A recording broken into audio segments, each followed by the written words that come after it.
So welcome to this video. It's a in-depth overview of the Scy Nation faction pack, Keep the Future Alive. This is basically a scientific based faction, and I'll quickly go over the lore. This is the ships. I'll quickly go over the entry into the lore.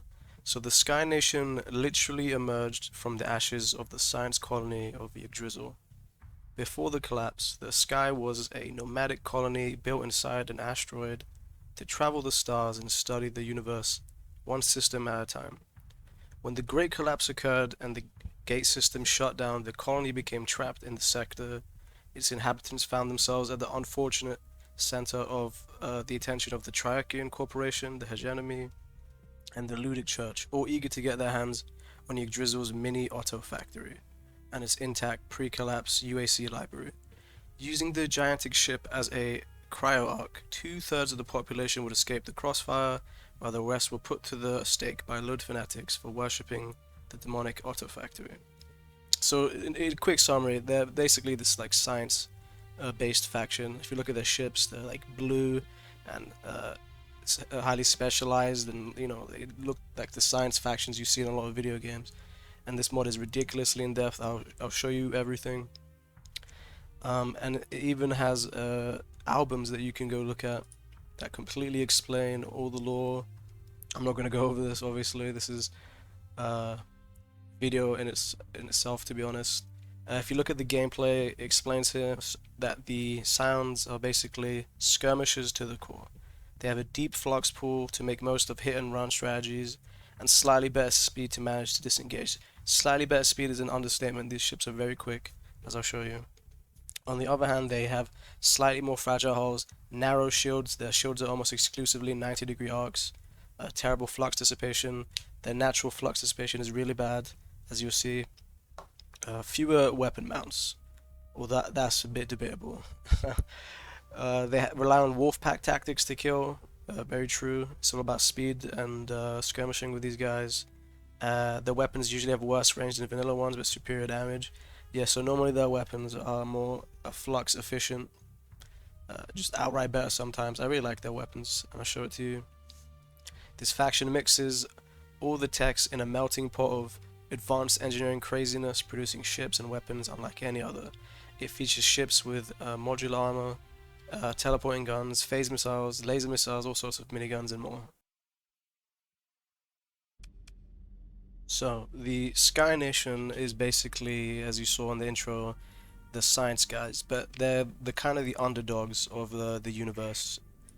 They're the kind of the punching bags, and they've been pushed out of the core world into this specific place, and they'll specifically always spawn with this system, which is basically a double system, and it's a really cool system. So you always spawn with a free independent port, a Scy 6, and a small pirate base, which means there's a lot of opportunity to make money here, and there's no risk to go here, because you can always just avoid going to that star and go specifically to Tartarus, which is the main place for the only place for the Scy Nation. And all of their bases, they have 1, 2, 3, 4, 5 bases built around one star. So when you're going to the system, you need to be careful not to go to the red giant by accident. But if you play No Excellent or any other faction mods, they're a really cool faction because they're the underdogs basically, and they're all centralized in one place. So here's what it would look like when you go. You would go straight to the star most of the time, because it doesn't really matter. It doesn't really affect anything. This star doesn't really radiate out, so you would land straight on that star. So if you look, almost everything in this game or this mod has lore. Even all the stations, yeah, everything has lore written into it. If that interests you, this faction is really cool for that. The star has heaps of lore, and they have unique music and stuff like that. So if you're into that kind of stuff, that's what they are. So let's get into the ships, because that's the most interesting part. Okay, ladies and gentlemen, we have our first ship, the Keto Siege Carrier. We're going to do the capitals first, and this might be my favorite ship from the whole mod, and I'll show you why. So, right off the bat, 90% of the... Well, actually, let me talk about the Scion engineering. So, all these Scion ships get +1 burn, plus 50% bare engines, plus 200% flux reserves, plus 100% vent rates, minus 25% sensor profile or laying still. Doesn't really matter. At the cost of minus 80% flux dissipation. That means you naturally dissipate flux 80% slower. So with these ships, you really have to dip out and vent. That's what they're designed to do. They're not really designed to stand, fight, and dissipate flux naturally. Minus 50% armor, shield efficiency, and weapon slots. Basically, the Scion ships don't have as many weapon slots. Their shield efficiency is really bad, which I'll show you. Plus 25% sensor profile on moving, doesn't really matter. The standardized engine is 25% sturdier and faster repair than conventional engines, but cannot support any performance enhancement. So what does that mean? I think it means you cannot use auxiliary thrusters, correct? You cannot use... You can use insulated engine assembly, I think, yes. Cannot use unstable injector. Oh, really big one. You can't use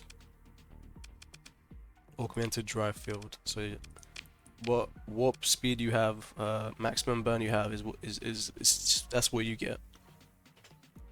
Comes with 4 fighter bays, and 90% of the value of this ship is put into its gun, the Astropoios. Range of 2000. Damage of 3000, EMP damage of 3000. The range is insane, I'll show you. The main feature is that the EMP has this massive AoE that goes through shields. I'll show you that as well. Deals up to 2400 EMP damage through shields. So this can really mess up an enemy formation. And its special ability, which I'll show you in a sec. So, when the gun is charging up, you see that red spinning. That means the gun is ready to go. And then once you fire it, simple. And now it's on cooldown. The red line isn't spinning anymore, which is, I think, is supposed to represent a slug that's been charged up, ready to fire. If you wait for it to charge up, yeah, how cool is that? You see it spins up and then boom. Oh, got to show you the range of the EMP, so fire it one more time. By the way, that's 90% of this ship. Let me show you that actual range of the gun though, once it charges up. So that's the base range. This is with no changes, no skill mods, nothing. You could essentially turn this into a sniper once you start putting mods onto the ship and put a good pilot behind it.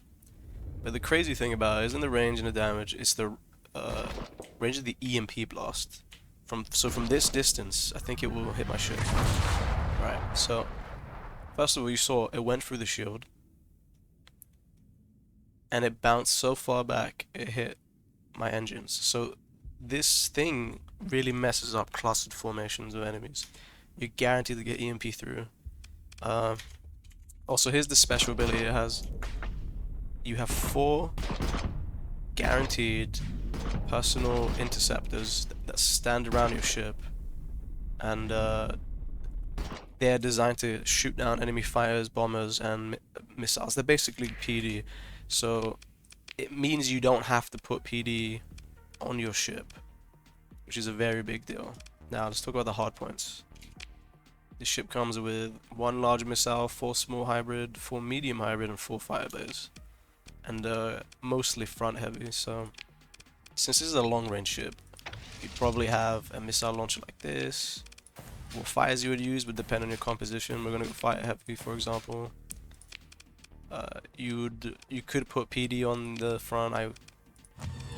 Honestly, it depends on who you're up against, right? Let's just put anti-shield for the sake of simplicity.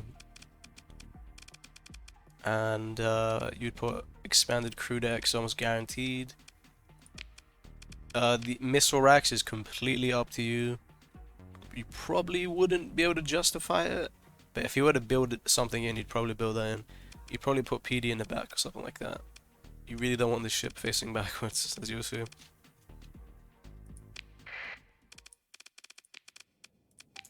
So how does it look when you go into combat with this ship? It's like this. Not really rocket science. You just shoot 12,000 trillion miles away. Send the bombers in, whatever you have, interceptors, fires. Actually, key point I forgot to mention. You definitely want the dedicated targeting core on this ship. It actually works with the main gun. So it charges up, I'll show you the range. So you saw the range before, it was like about up to here. Look at it goes like physically I cannot scroll far enough to see. So if we try and put it on the max range.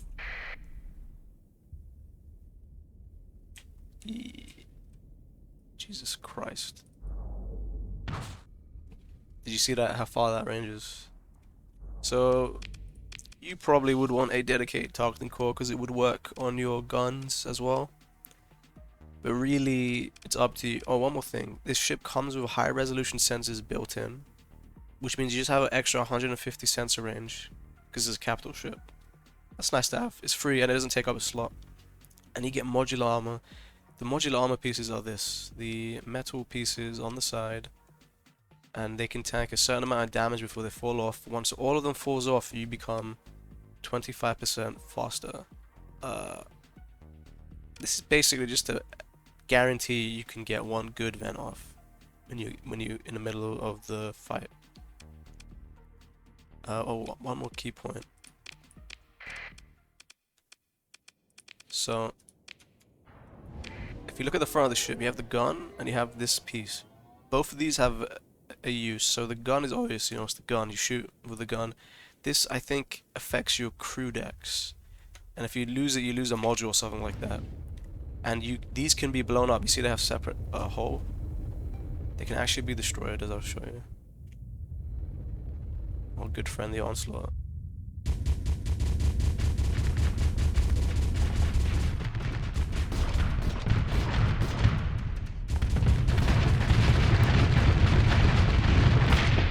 See that? External flight decks disabled. So I think we lost some flight decks from that. And when it blew up, our ship took extra damage. Gun barrel disabled. So we have lost our gun and our flight deck, external flight deck, whatever the hell that is.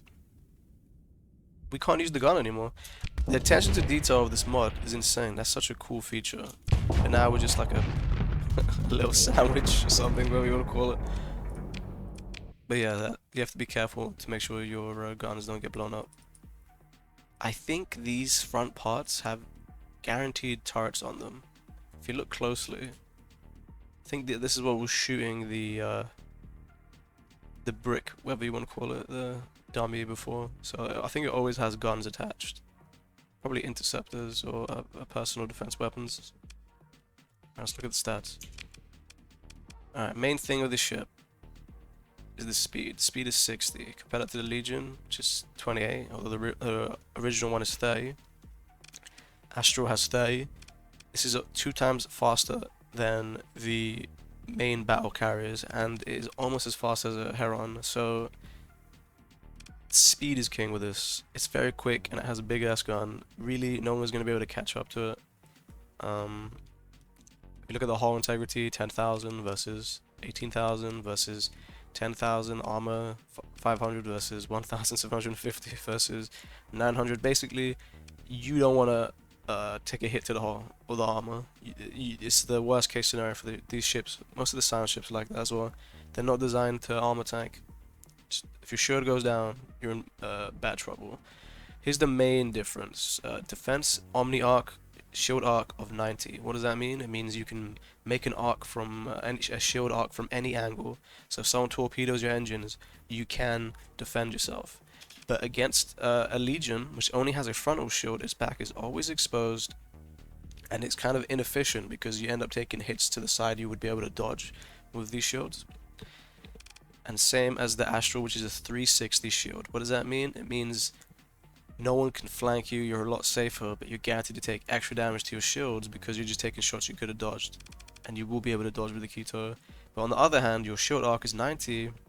It's more pinpoint, you can make it come from any angle, but if you get shot from two directions, you cannot defend yourself. So that's a big thing to consider. Another thing is the shield flux per damage. It's 1.5 on the Keto versus the 1 on the Legion versus 0.6 on the Astral. What does that mean? It means the Astral can shield tank for ages, and it's a lot more efficient at it.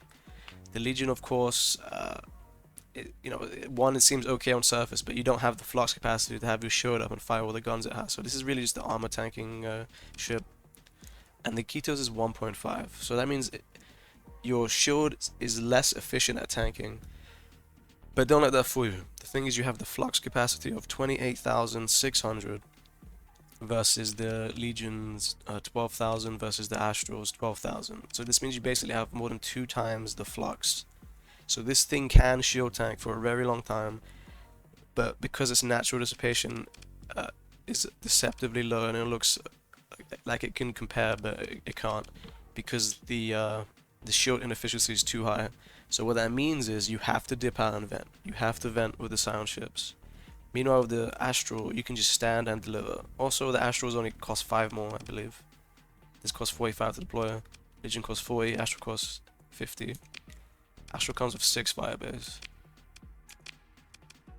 Keto comes with 4, as you know. So really, when you're thinking about which carriers to pick, do you want a long-range artillery carrier that has its own interceptors? It basically has 5 firebase. Then you pick this. Very cool. Oh, yeah, also the maximum burn is 9 versus the Legion 7 versus the Astral 7. So this is a very quick ship for the campaign map. All the Scion ships are very quick. So that's something to consider. You'd be comparing it to 2 Herons as well. With the Herons you get 3 firebays. They're very quick. Very quick.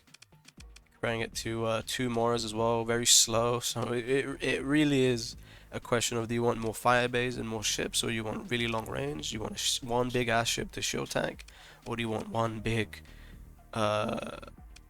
this is the armor tank, and Astral is the shield tank, but the Astral has energy weapon slots. So it's preference, really. This is personally my favorite ship in the mod, just because it's so cool. And that's the Keto, ladies and gentlemen.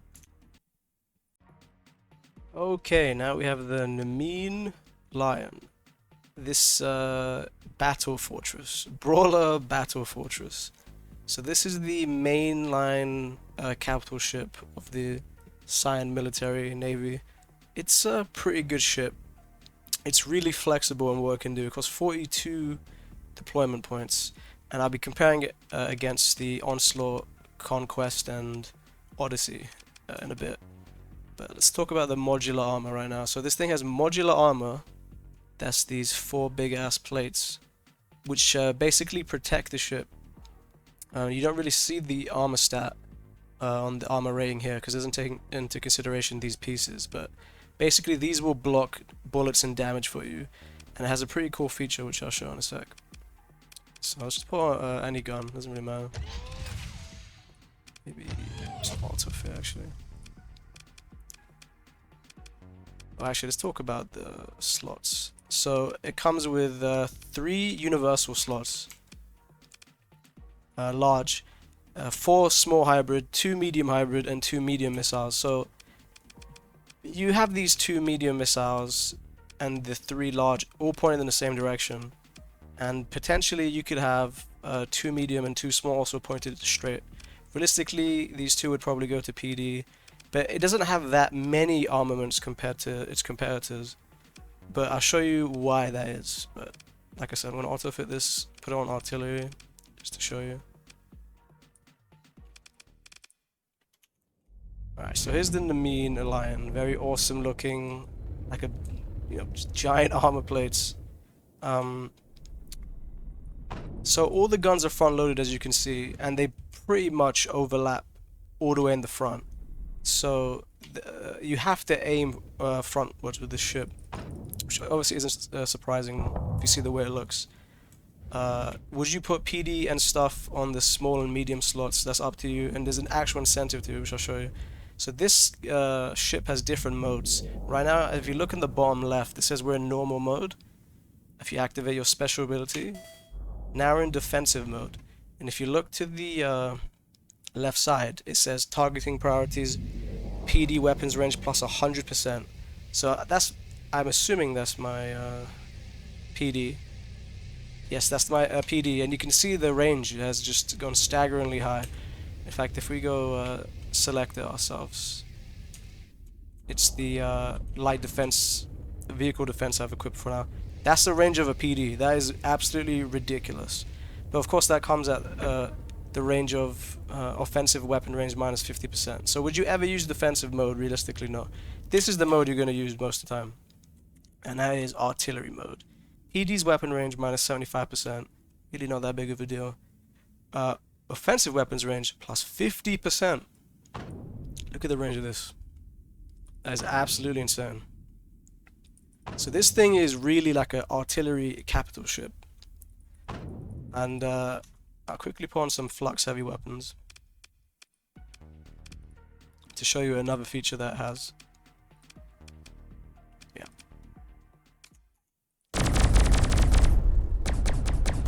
So I'm just gonna get the flux up. Lovely, lovely. When you vent flux, if you look, the armor plates close in. Did you see that? Let's just do that one more time.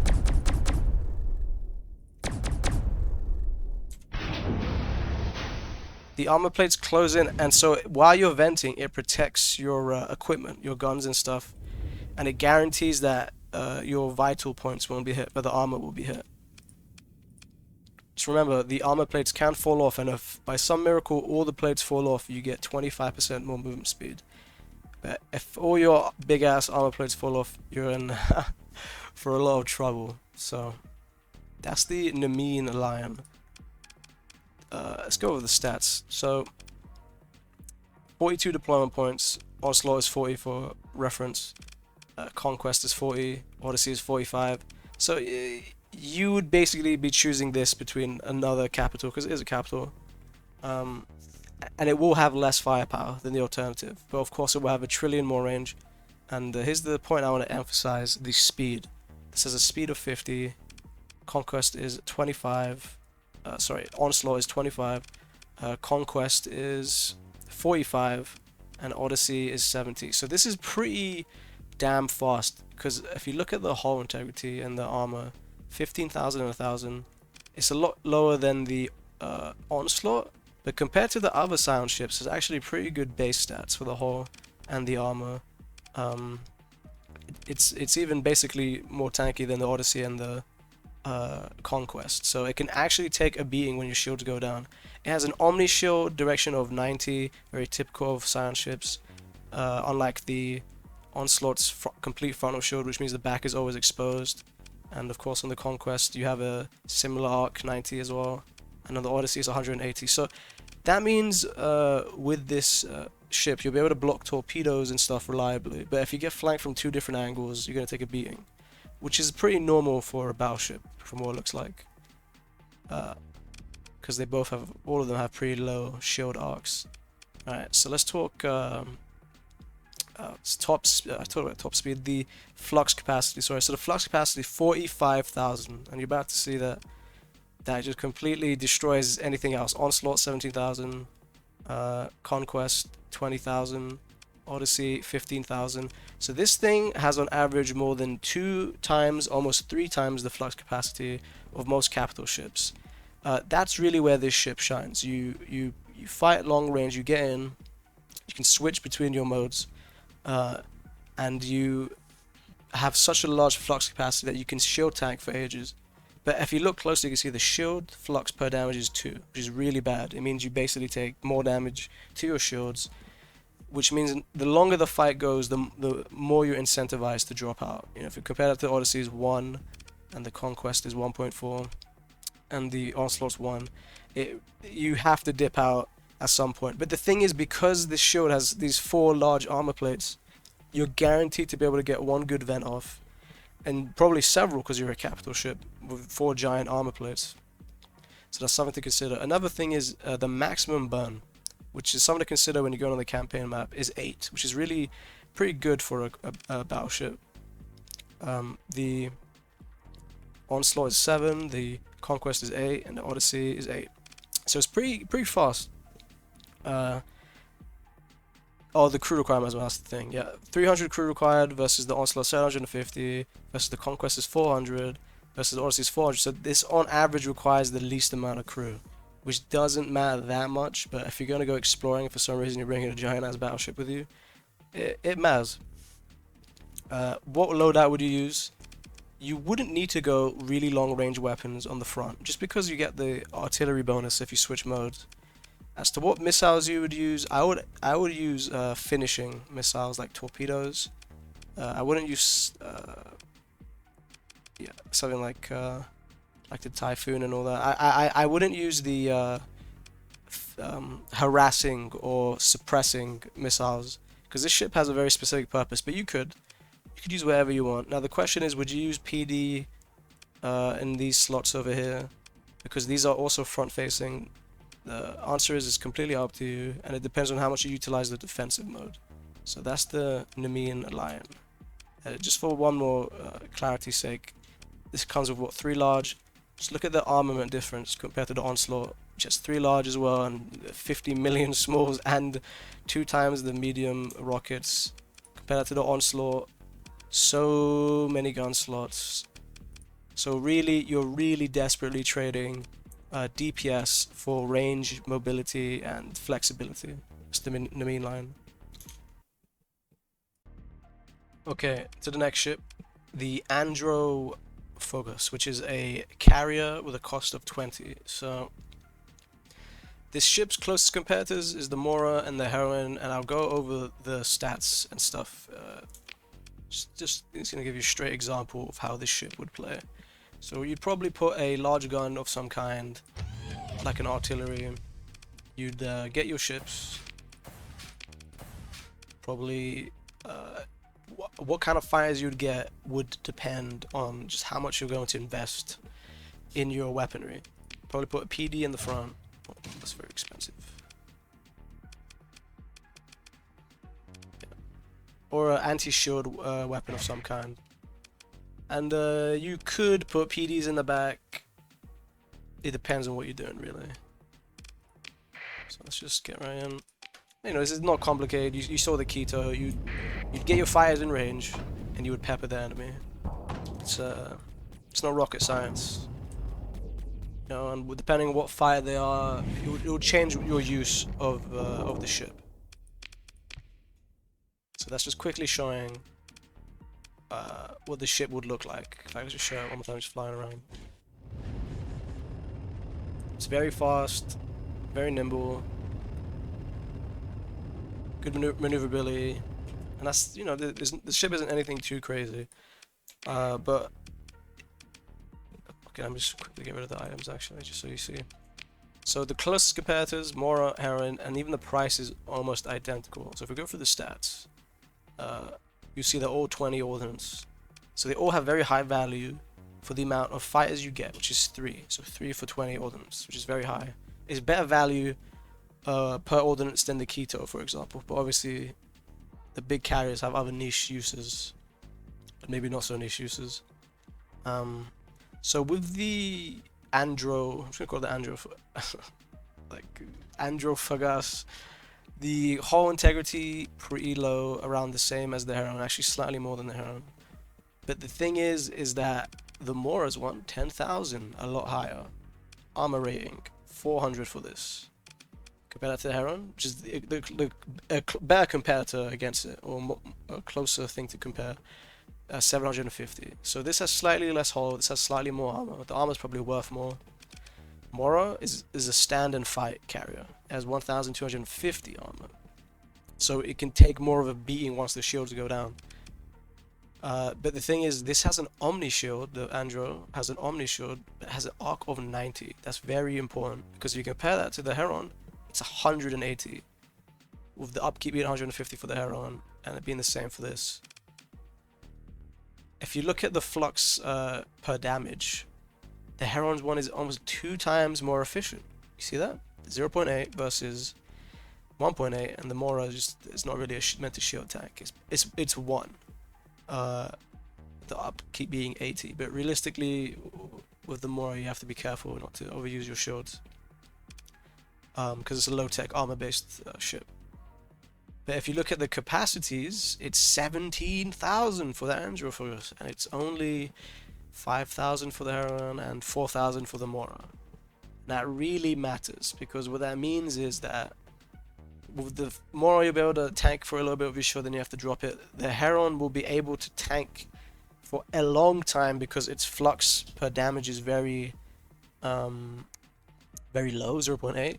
But if there's a burst of damage, your shield will go down. But the Androphogus can take more of a beating. 17,000 is a lot higher, but you have to disengage at some point because of the inefficiency of the flux, the shield flux per damage, and the dissipation only being 300, which is around the same as it's around the same as the Heron, but you need to understand about the damage that your shield would take. So the top speed is 80 for both this the Andro and the Heron, which is basically means they fulfill a very similar identical role.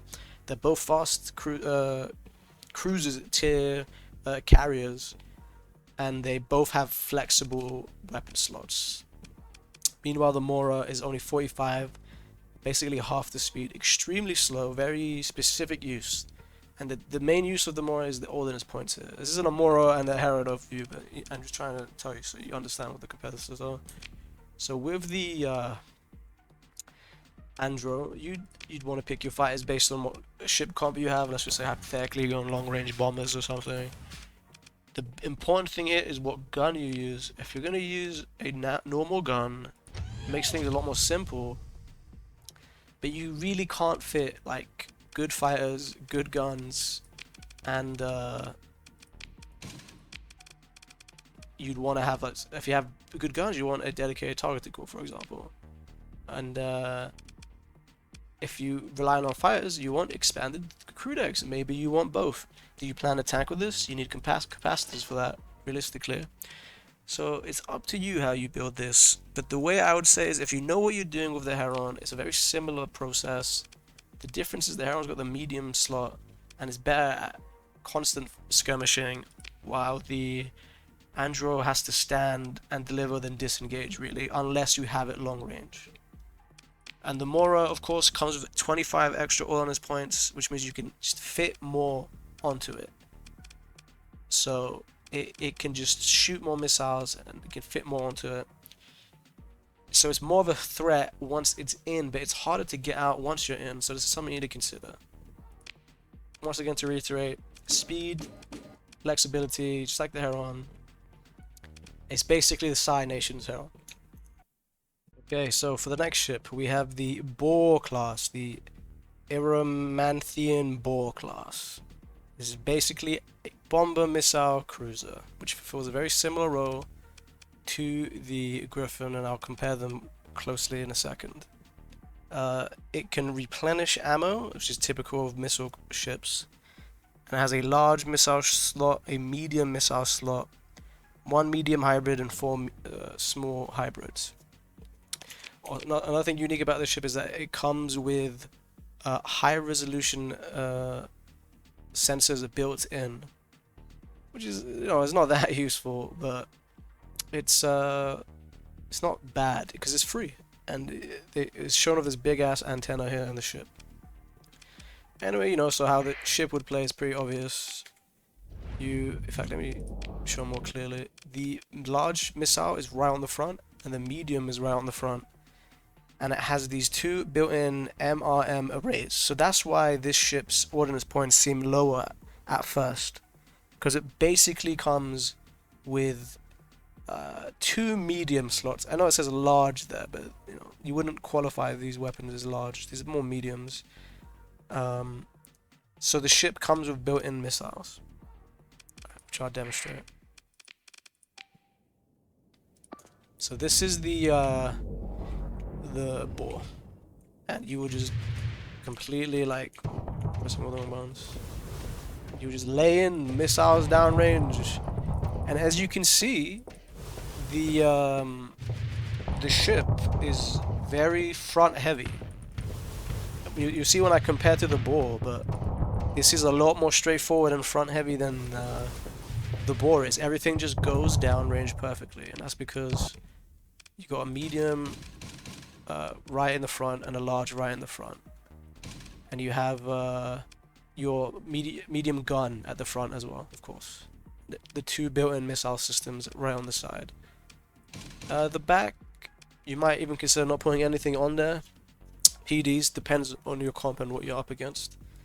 The thing is that this ship does not come built with expanded missile racks, and you're gonna put that in. Like, that's just, you're gonna have to put that in realistically.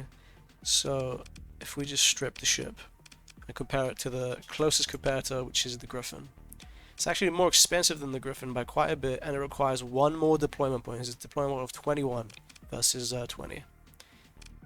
Alright, so the hull integrity, basically the same. Armor rating, 600 versus 800. Griffin is 200 more, basically the same. Omni shield, that's a big difference. The Griffin has this big frontal shield that doesn't go around the back, but the Boar has an Omni shield that's only 90 degrees, which I think is better than the Griffin if you're in like a line formation or something, because it means you can deliberately intercept certain things, like a torpedo. If you drop your shields with the Griffin and you get torpedoed on the side, your shield won't come up quick enough, while you can always get it off with Omni shield. The flux per damage per shield, shield flux per damage is a lot better on the Griffin, of course, but that's pretty standard because it's a Scyan ship. The difference, of course, is going to be in the flux capacity, which you probably guessed. It's 3 times higher than the Griffin.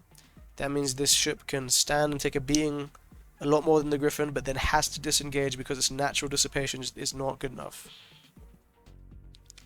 If we look at the Griffin, it has a large in the front and 3 smalls, and 2 mediums in the side.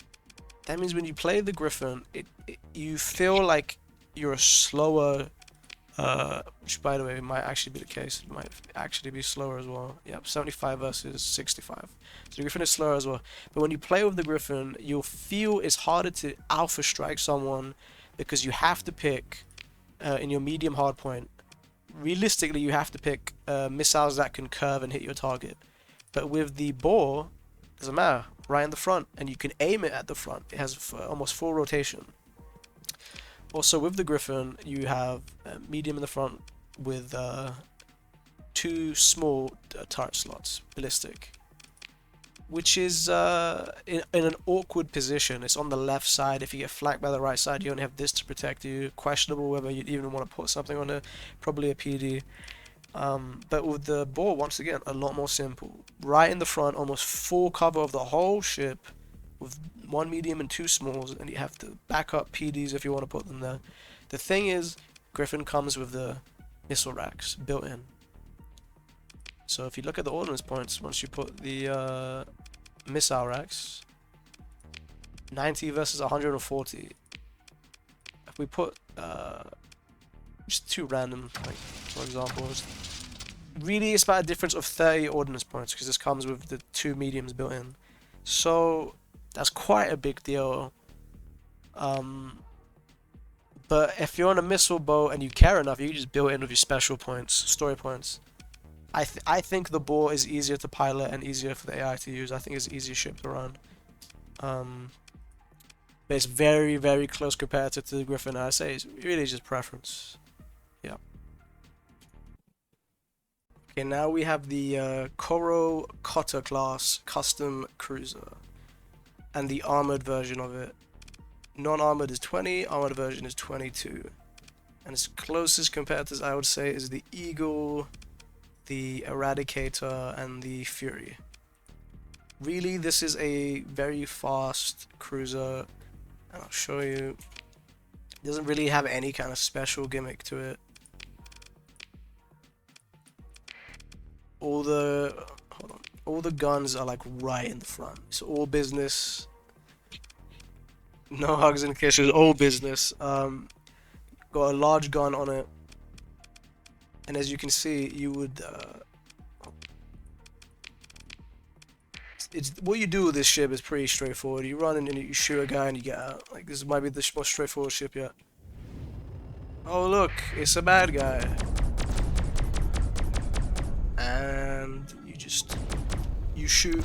What guns you would put obviously completely depends on your fleet comp, but it has its special move is this: secondary boosters. It goes fast as hell. This move should not be slept on if you have the skill that lets you use your special move multiple times and recharge quicker. It's basically like a destroyer up to frigate level of speed. It's ridiculous. Yeah. Now, there's a big difference between this and the armored version, which I'll show you. The armored version, apart from the obvious fact that it's armored, has engine jumpstart, which means it doesn't actually have the speed bonus. So you would really use this version when you're gonna stand and deliver. But I just wouldn't use this version. I think this one's better. Let's compare the stats now.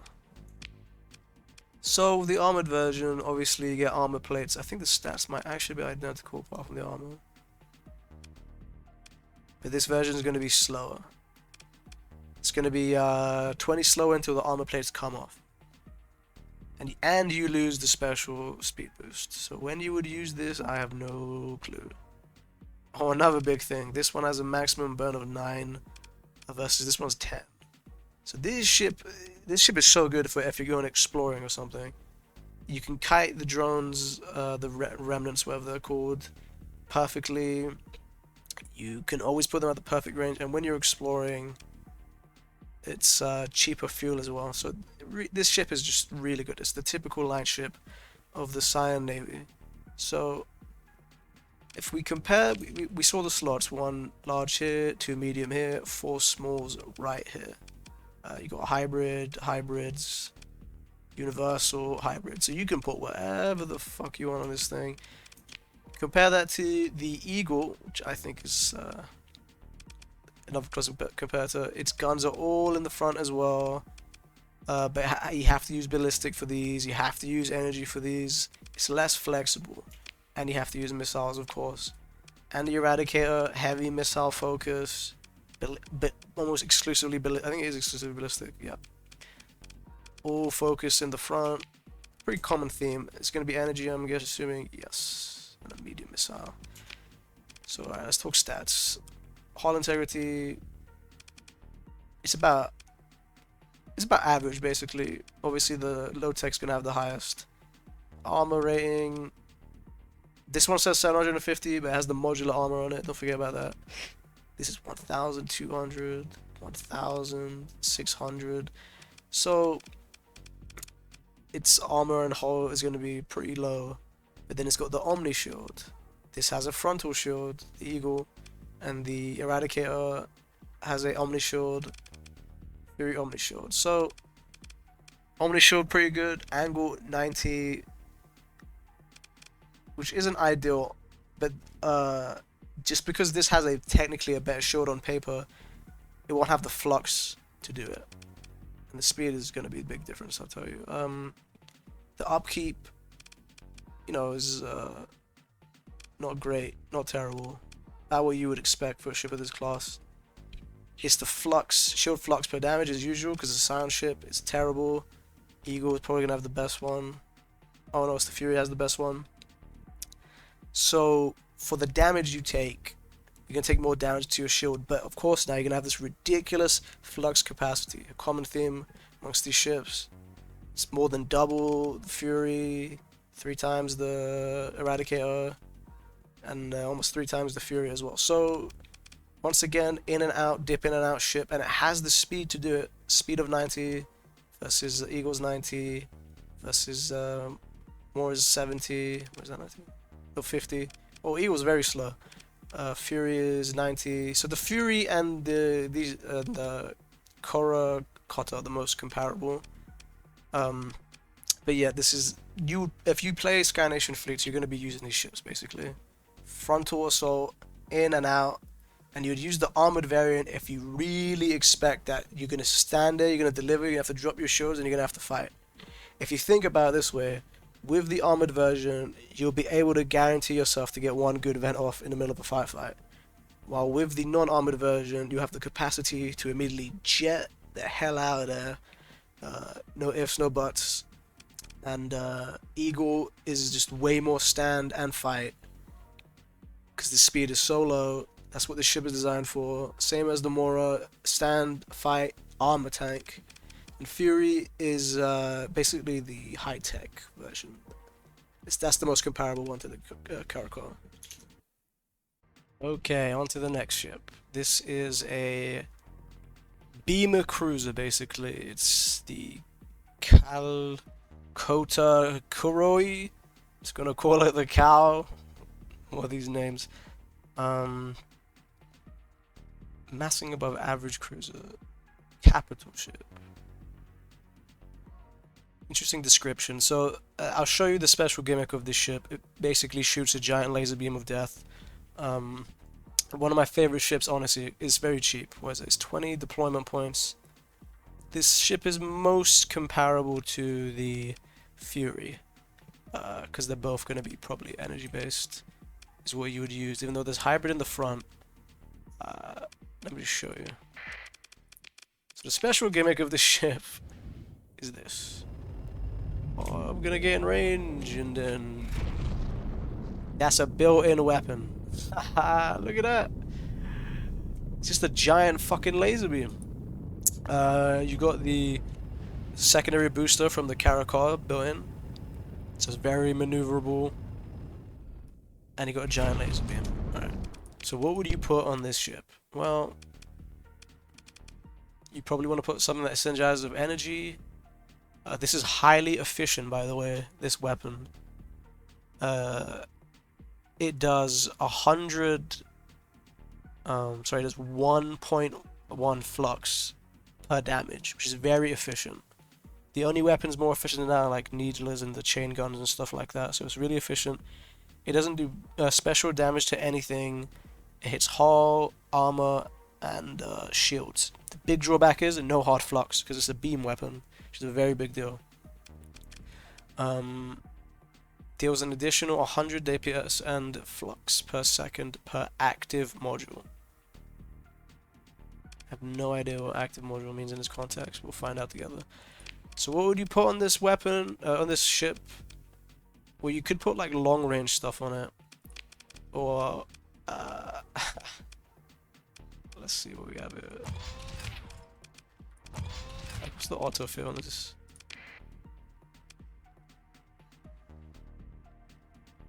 Right, so this the default it has put on it is extra range. So let's test that out.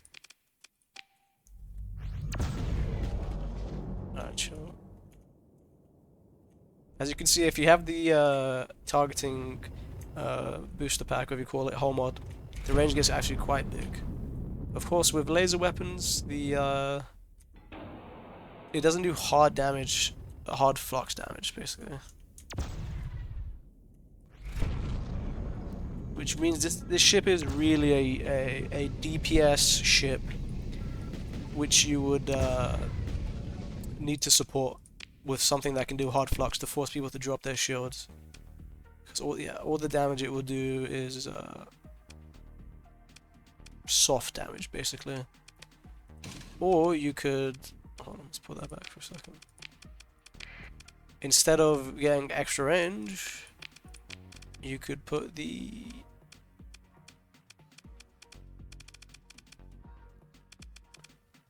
high scatter amplifier. Suddenly, it changes what you do with your ships. it reduces the range of your weapons, basically. Suddenly, whoops, you become a kamikaze. Yeah, look at the range. But you definitely have the speed to do what I'm about to do. And if you can see, suddenly you're a lot more threatening. I don't know why this thing's dropping its shield, but it's being forced to have to be careful with its shield because we're doing hard flux damage, as you can see. You have to be careful with your flux, of course. So what this ship does, you know, is pretty straightforward. Either you're gonna, you know, you're probably gonna put beam weapons and beam upgrades on it because it directly affects the built-in weapon. But you don't have to do that. You could, you know, if you do it like that, you can make it a long-range weapon. But then if you put the other mod, you can make it a short-range weapon ship. I'm sure you can put ballistic stuff in the front as well. Yeah, point defense, ballistic. If you put ballistic in the front, you can force shields to drop. It's really up to you. It's a pretty straightforward ship to use. Direct comparison, I mean, it's also going to be compared to the Fury, I think, because they're both energy based. They both are very quick ships. The difference is the Fury, its boost propels it forward. With the what this ship is called, with the Khalkotauroi, whatever you want to call it, you can actually boost backwards, as I'll show you. That's a very, very big deal, as you can imagine. Imagine you're just in the fight, boom, you're out, vent, right back in. Let's compare stats. Alright. Speed, maximum burn 10. 9. Okay, so very fast ship, you can bring it exploring with you. Fuel, pretty efficient, pretty fuel efficient. Top speed 80 versus 90. So the Fury is actually quicker, but I think I would consider the Call to be quicker just because of the speed bonus you get with the, because it's more controllable. This is a really front going ship. Omni shield both, yeah. 1.7 shield flux per damage, so it takes more damage to its shield versus 0.7. This is a lot more efficient. However, the flux capacity is going to be massively different. Yeah, 21,000 versus 9,000. This is basically 2 times higher and a bit extra. Really, there's not really much else to say. You know, the hull armor doesn't really matter. You don't want to get hit in the face with these ships. They cost the same to deploy. So when would you use one over the other? Honestly, it's looking like preference to me. This ship, if you play around the gun, I feel like this can really F some ships up something fierce. Especially with active module per... I don't know, what does that mean, module per second? I'm assuming it means when your guns are active, you'll be able to F things up quite a bit more. So this is more of a burst heavy ship. This is more of a stand, fight, and pursue ship. Okay, ladies and gentlemen, we have seen a giant carrier with a big ass gun. We've seen a laser beam built into a ship. We've seen a ship with its armor expanding in and out. We've seen so many cool things. Surely there's not more. Nope, this ship is absolutely insane. It's called the Siren class. And I'm not even going to compare it to anything, because you'll see, I don't think you can compare this to anything. Okay, so what makes this ship special? First of all, it's a cruiser class ship. Its flux capacity 20,000, so it's actually quite low. If anything, I should probably compare it to the Corocotta. I think that's just to see what the purpose of this ship is. So this ship comes with a built-in gun called the Brontios. It's a special anti-shield weapon. What does special mean in this context? You'll see it has a pretty big range, pretty good damage. It's like a mini version of the Keto cannon, except it's got a very specific use. Its flux per damage isn't that impressive. It's still pretty good considering the range, of course. It's just a built-in weapon. It has 2 smalls built in the front. Well, it has 4, but they're like positioned really weirdly. but they do stack over each other. So you basically have frontal firepower. But then you got these two. This is really going to be PD or something. So this is a cruiser with no medium slots, basically, with its own built-in gun. I'll show you what this thing is. Alright. First of all, oh wow, look at the range. That's with no, that's the base range, no modifiers.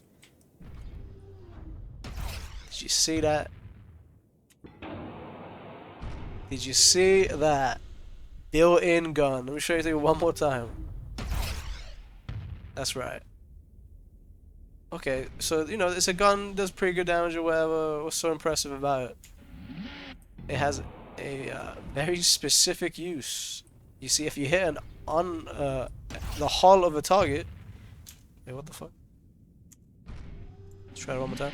If you hit the hull of a target, it teleports them closer to you. Yes, you saw correctly. So, this is a very specific niche ship that can absolutely break the ankles of a fleet if you fire it at the right time. Also, it has a fire bay. I forgot to mention that. It's quite a big deal. It's a cruiser with its own fire bay, no medium slots, but its own built-in gun. So let's just auto-fit this.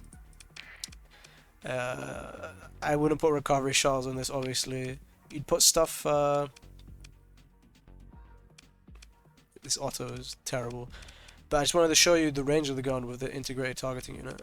That's the main reason. Oh. You see the range, it pulls things closer to you. I think it's a fixed... it's not fixed distance. It's based on how far you are from the target. So you see how far we are right now? I'm going to go max range. Max range. Look at that. Look at that. That is potentially devastating. Now, what would you equip on this ship? Well, I think the range boost is just... You're going to put that. And for the... Wait, what did the auto-fit put on, actually?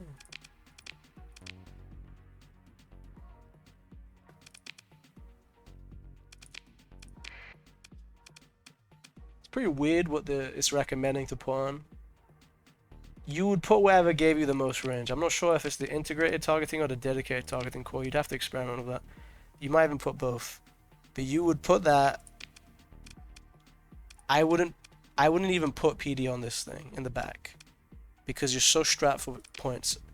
You'd want to put a good fighter here. 4 good guns. You might even consider putting like 4 ballistic guns here.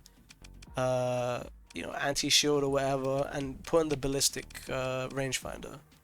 Because wait, hold on, actually. So I've been experimenting with the Siren, trying to figure out how I would personally use it, because it's such a unique ship. I thought I'd put the extra effort, and I was going through the ballistic rangefinder. I assumed that would be really good because it really buffs small range. But it doesn't work with universal slots, and that's what these are. So you can't use ballistic rangefinder with it. In the end, you would go with integrated targeting unit because you get the 40% bonus for your range. And in the end, you can fit in 2 really good PDs, honestly, because the small weapons just don't take out that much unless you go for something really crazy. But I want to emphasize that this ship is the main gun. That's what you're going for. You know, and how it would work is probably something like this. You'd approach your target. By the way, look how fast this bad boy is. And you would just lay waste. And the moment the shield drops...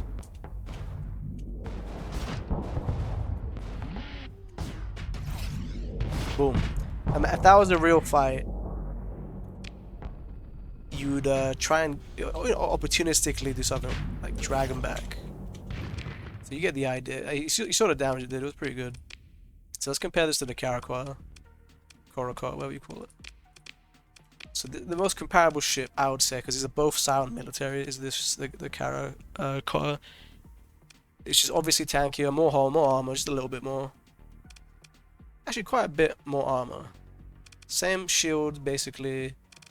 Although the shield flux per damage is worse on the Corocotta, which is interesting because it's 1.6 on the Siren, which means its shields are more tank efficient. But because it has less flux capacity, that just won't matter as much. The thing is, and it's the main point, apart from the maximum burn of 10 and the fuel efficiency of 2, this is very, very, very fuel efficient ship, is the top speed is 90. Top speed of this is 80. 90 is, I think, might be the highest in the game. So this ship is fast. You're in, you're out, you're blasting, and you're gone, and you're a nightmare to deal with. So this actually might be my favorite ship, because there's a lot of things you need to consider, and you can fit it into any fleet. And I think it's just universally good, as long as you can take the shields down. Okay, on to the next ship. This is the Dracanae Saturation Cruiser, very aptly named of the Saturation Cruiser. It's basically just 15 deployment points, all aimed at just shooting something with guns. So, if we go, we can see it has a bunch of universal slots. It has 1, 2, 3, 4, 5 universals right at the front, and it has are those hybrids? Oh, sorry, it has 3 hybrids at the front, 2 universals in the back, and another 2 hybrids in the back. But would you use these? I'm not quite sure. But this thing is just all about firepower, as I'll demonstrate.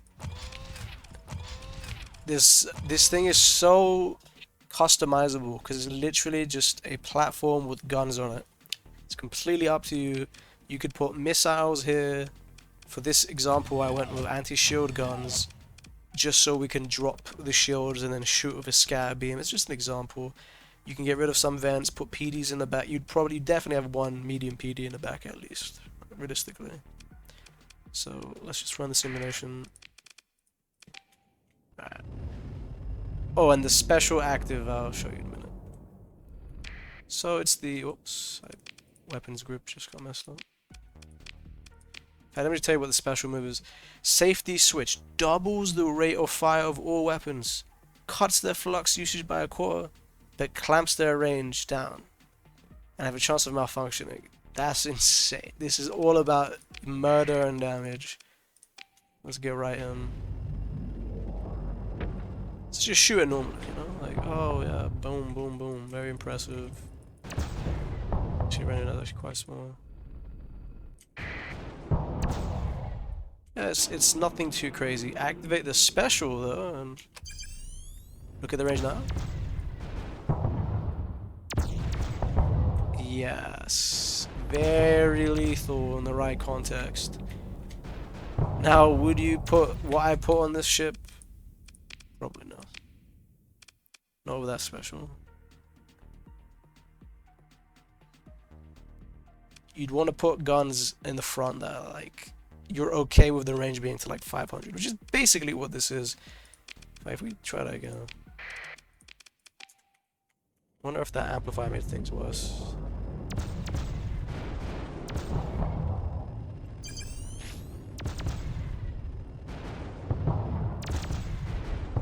That range becomes very small. So it's about finding the right balance. But this ship's pretty straightforward. The thing I would compare it to, off the top of my head, is the Falcon. They're both pretty fast. This is 70, Falcon is 80. Falcon is 3 cheaper though. This has way more weapons than firepower. This is technically a cruiser. This is technically a light cruiser. There's not really much to compare it to. It's just a platform with guns on it. You bring this when you want something to get blown up. Can you protect it? That's the real question. Very interesting ship. I like its simplicity compared to all the others. Okay, so next comparison and ship to see. Hydra class heavy custom destroyer.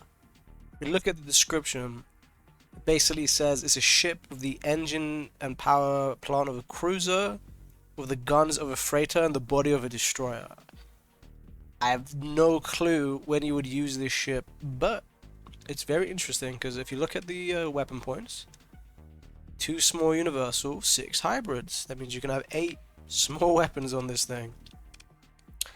So the gun's pretty much all stacked. That means it's a ship that can stack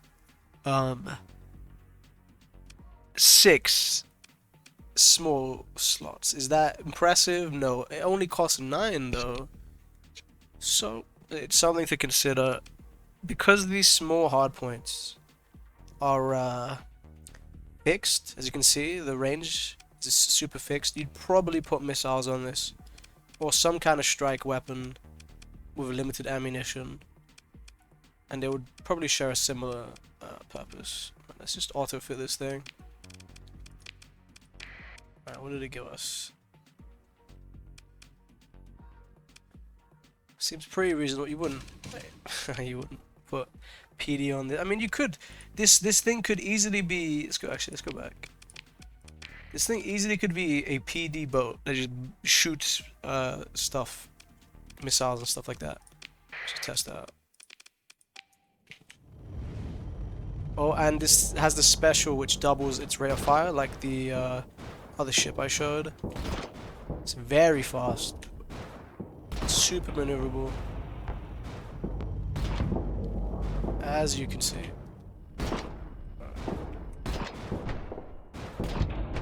Alright, let's show this thing max damage, max everything. So 4 and 9 DP, pretty good. It's just because they're small, the range is never going to be impressive. What you could do is the PD thing I said about. Where is it? Integrate point defense, and you can just stack a bunch of well, this buffs point defense weapons, so you could just stack point defense on this thing, turn into an anti-point defense. But is it worth it? Probably no. What you'd compare it to is this. What do you call this? The Enforcer, I believe. Yeah, the Enforcer. So let's just compare that. Enforcer is a lot more tanky, 900 armor, more than double the armor, 50% of the hull. Both have Omni shields. This is 1.5 shield flux per damage, which is pretty good. It's the best one we've seen on a sound ship. This is 1. Hammerhead is 0.8. Yeah. So really, you're comparing this against other destroyers. When you would whip this out, I don't know, you'd have to come up with a niche strategy or specific strategy. But in general, small weapons aren't bad if you could get the ballistic rangefinder on, but you can't on this ship, so you'd have to figure it out. With the double rate of fire, that's actually quite a big deal. It means this ship can really burst, but the problem is you can do the same thing on a hammerhead.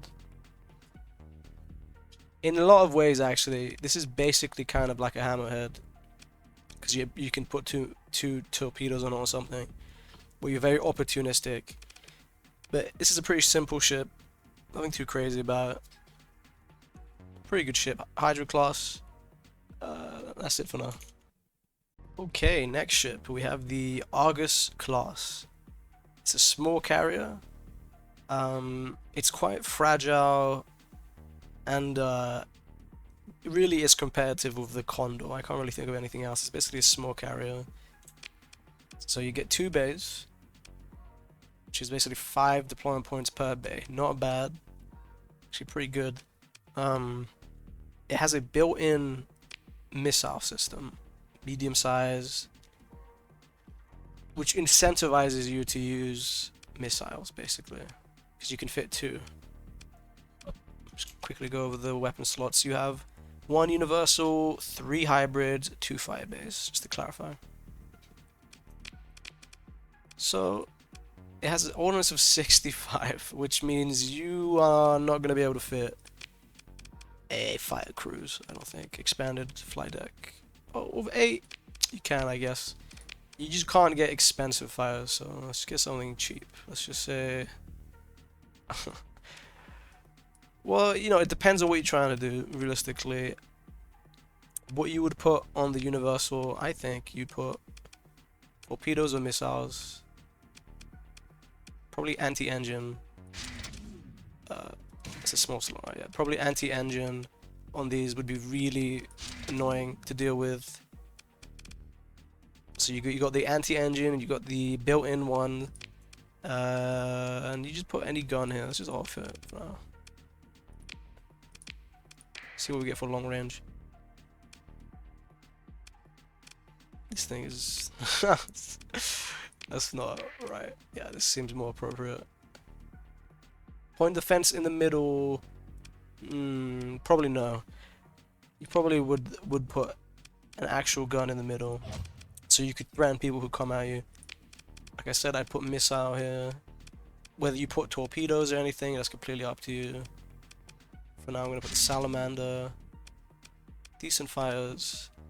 Maybe worth dropping some points to get fire deck, expanded crews, whatever the hell's cool. What's called expanded deck crew. That's probably worth it.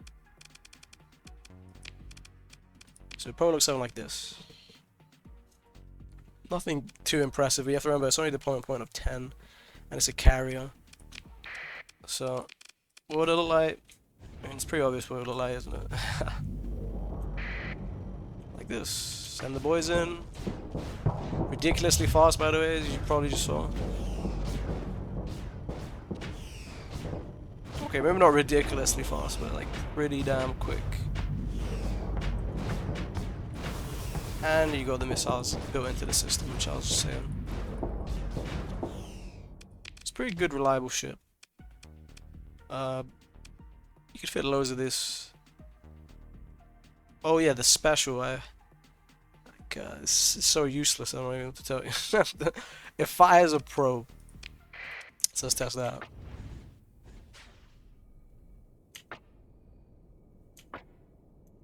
Did the probe go? Oh, alright, there it is.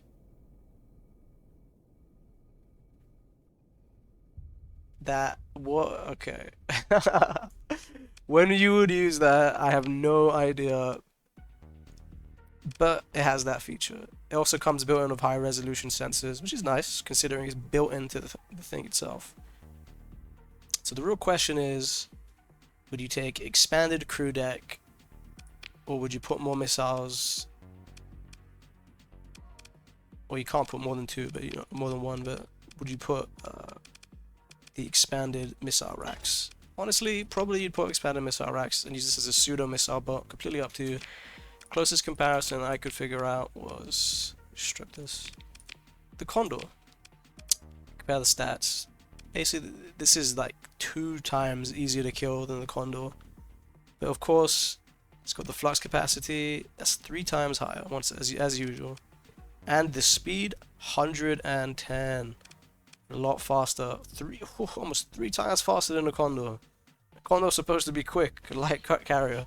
So this is all about speed. This is all about harassing the enemy and being very irritating. It's a pretty good ship.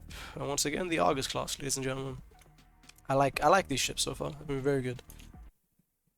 Okay, ladies and gentlemen, now we have the Pyraemon custom destroyer.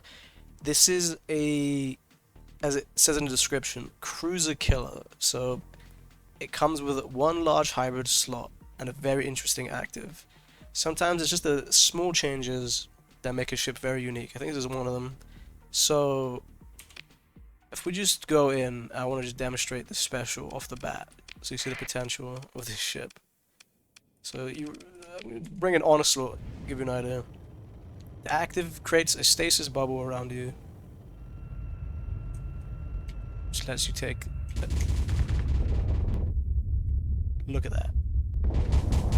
Now, of course, you gotta be careful, but the timer isn't even that long.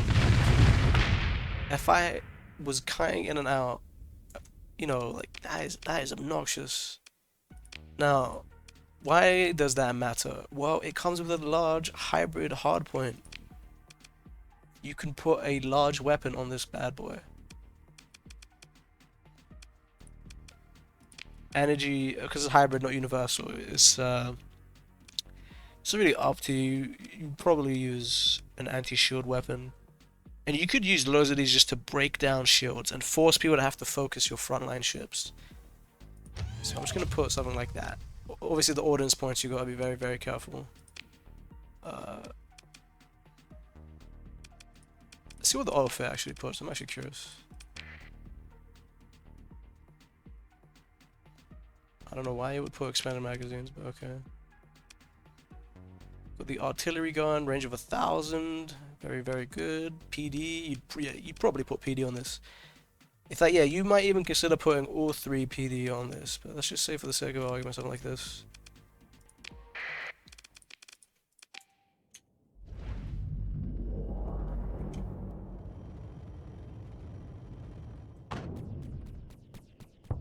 I mean, it doesn't look too fancy. None of the small ships are gonna.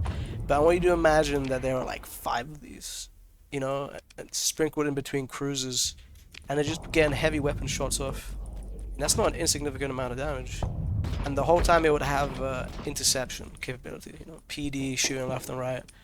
So it's a very, very cool ship. Actually, boys, real quick, I was looking around for a more apt comparison because the Pyraemon, whatever you call it, fulfills multiple roles. You know, it's kind of an artillery, but it has this like tanking feature. And I found the Manticore. So I think the Manticore, even though it's what, 3 higher, is a pretty interesting comparison. It has 30 more ordnance points. It's got 2 missile hard points, but it also has a large slot. So really, that's what you're competing with when it comes to the Pyraemon. You're comparing against the Manticore, and if the Manticore is worth the 3 extra. Realistically, what this means is you're not gonna run the Manticore unless you're doing a low-tech fleet of some kind, and you're gonna probably use this if you want the specific purpose of a cruiser killer destroyer that can be energy based, from what I can see. But as a pure defensive ship, you'd probably go for the Monitor, but you'd probably never use this. So. Okay, ladies and gentlemen, on to the next one. The Geryon? Probably Geryon class custom missile platform. It's basically just a destroyer that shoots missiles. If you read the description, that's their job. They're super fast and fire missiles. Nothing too crazy about it. So they come with... Actually, let's just go with it. I just pressed every wrong button, okay. 1 medium universal, 2 medium missiles, 3 small hybrids. What does that mean? It means you're gonna go here and you're gonna use missile racks, guaranteed. As for what you put here, probably put annihilators. Something that puts pressure, or torpedoes. You know, it's up to you really. As to what you would put here, I would continue with missiles, maybe even put torpedoes, like I said. You don't need 3 pressure, I don't think. What do you put in the small slot? Well, you're kind of running out of space at this point, but... It's a good question. What would you put in the small slots? Depends on what you're trying to do and where it fits in. Either you'd put weapons to harass, and because the missiles don't use flux, you could go quite flux greedy, like a anti-shield weapon of some kind, you know, or you could put interception weapons, or even ion cannons. It really is up to you, but I just want to demonstrate to you the speed and potential firepower of this bad boy. So it's very maneuverable. I mean, look at that. Let's just show you the speed. That's super, super, super quick. So you get the idea of what this ship is supposed to do. It's supposed to maneuver around, you know, and you fire your missiles. And assuming, you know, you had the guns equipped, you'd be shooting with your guns as well. So it's pretty clear what you're supposed to do with this ship. The closest comparison, once again, I think, is probably the Enforcer, which has a bunch of small hard points. The difference really here is the speed and the tankiness. So let's go look at the comparison. Hull integrity, it's basically 2 times weaker in terms of how easy it is to kill once the shields are down than the Manticore. But of course the Manticore isn't meant for shield tanking. Still, the Manticore's shields are better. The thing is, flux capacity, as usual, is slightly higher, not even that much higher. So this thing is really not meant to take hits to the face. Truly, you have to use the speed. Top speed of 105. Basically double the speed. Manticore is pretty good value, now that I look at it. Okay, we have the Lamia class. This is basically just the default destroyer, nothing too special about it. Then we have the armored variant. Since this is pretty straightforward, just gonna get straight into it. 2 small hybrid, 2 small missile, 2 medium hybrid. So it has an okay arsenal. All of it is front facing, you know, the missiles are front facing. You can stack everything in the same direction. Nothing too crazy.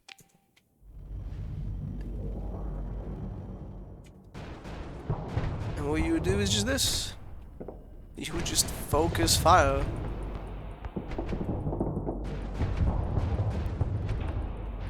You'd probably use torpedoes. You know, or you would use the anti-engines, I think. Really up to you. Depends on what the rest of your team is running, your fleet. But this is about as straightforward as you get. Now, it's a special move. Halves shield arc, but doubles its efficiently and turn rate. So let's just test that out. Is that any ship, I guess? Gonna turn off all my guns.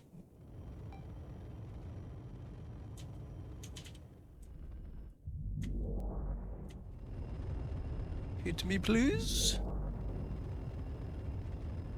Please.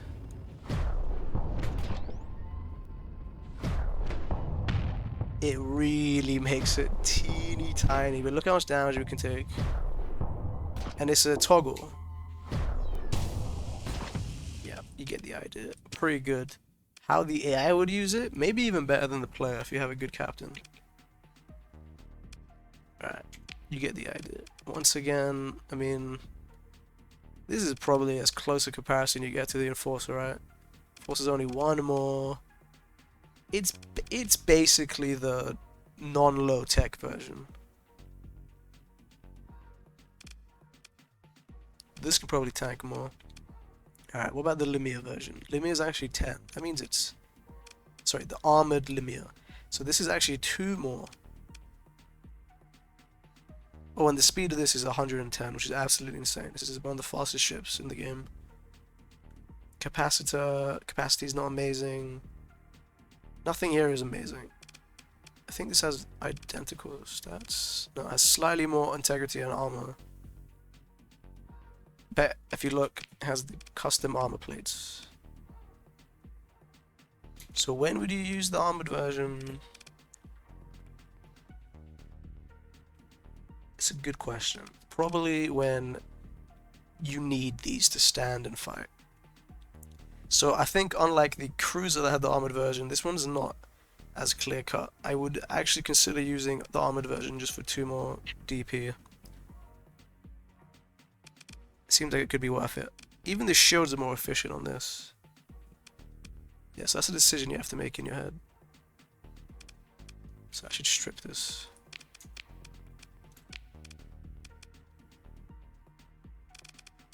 Yeah, the shields are more efficient on the armored version. So is that worth 2 DP? Probably. It probably is. I, for one, hate when my ships get blown up. But that's the Lamia.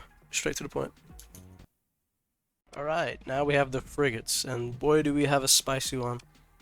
This is the Stymphalian bird. Stymphalian? I'm butchering all the names. Look at the deployment cost. 10. It costs the same as a destroyer. It costs the same as a destroyer just to keep the maintenance up. By the way, look at the speed of this. 12. Sensor profile 30. This is a very good smuggling ship for when you're doing the... What do you call it? Deploy satellite missions and stuff like that. Alright. So what does this ship actually do? If you read the description, very high-end frigate, specifically designed to duel several times larger than her and emerge victorious. A very rare sight. True, I've barely seen these ships when I play. It has a teleport on it. Alright. If you read the description of the system, experimental teleport, extremely advanced phase teleport, able to harness energy, blah blah blah, raises the performance of every system on the ship for a few seconds afterwards.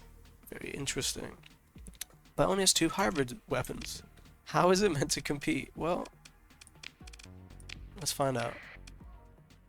Nope. Whatever, good enough. Really, it's about this weapon right here. The Spear Thrower. Range of 750, damage of 1000, damage per second 333. Has a refire delay of 3 seconds. This is what the ship is. Like that laser gun we had at one of the cruisers. Like the Keto had the big gun. This ship is the Spear Thrower. If you read the description, the weapon relies on the frigate ship system to overcharge the weapon to pierce over armor. So it has a very specific purpose. Why in the name of God has it picked all this? Would you put PD here? Nah, fuck, you would not put PD here. You would put probably anti-shield weapons to make them forced to drop the shield. So you put that harpoon right up their ass. So something like this seems more reasonable to me. Would you put an event? No, you put it in capacity because it's a Scy ship. So something like this.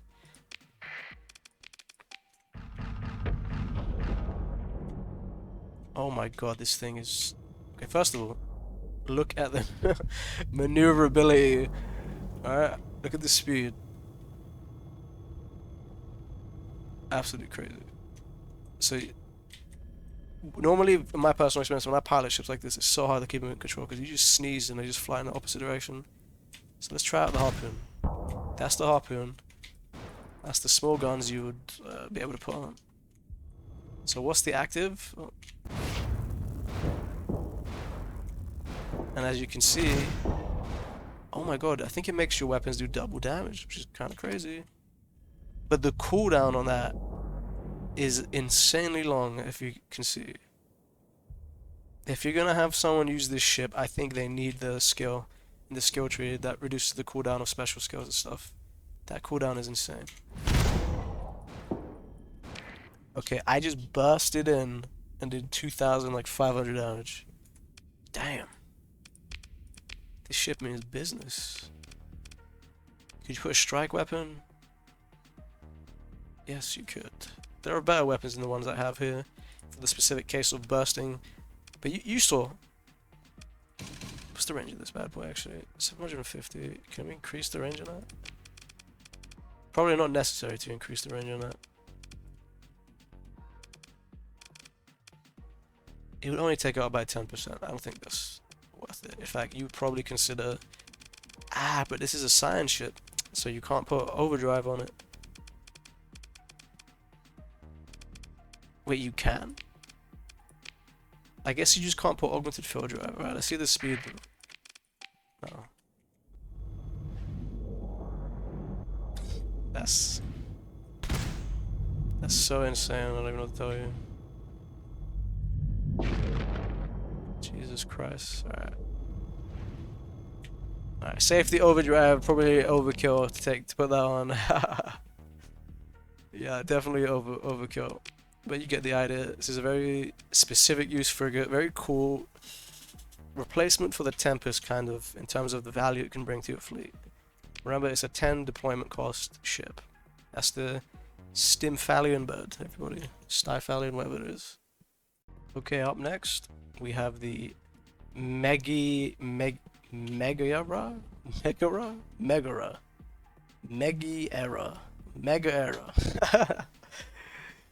These names. What this ship is basically the frigate that's designed just to maximum firepower. Its speed is insane, 190. This thing is... I'll show you. So, the oil fit worked just fine. Got a bunch of blasters. Would you waste all this point on a good PD? Honestly, maybe you would. Maybe you would. I'd put more points in capacitor though. Alright, let's run this. First of all, at the speed of this bad boy. Also, it has this classic safety switch active, which you're probably used to for some of these like line ships that are just meant to kill. And if we get close, the thing is so unwieldy, I can never use frigates probably.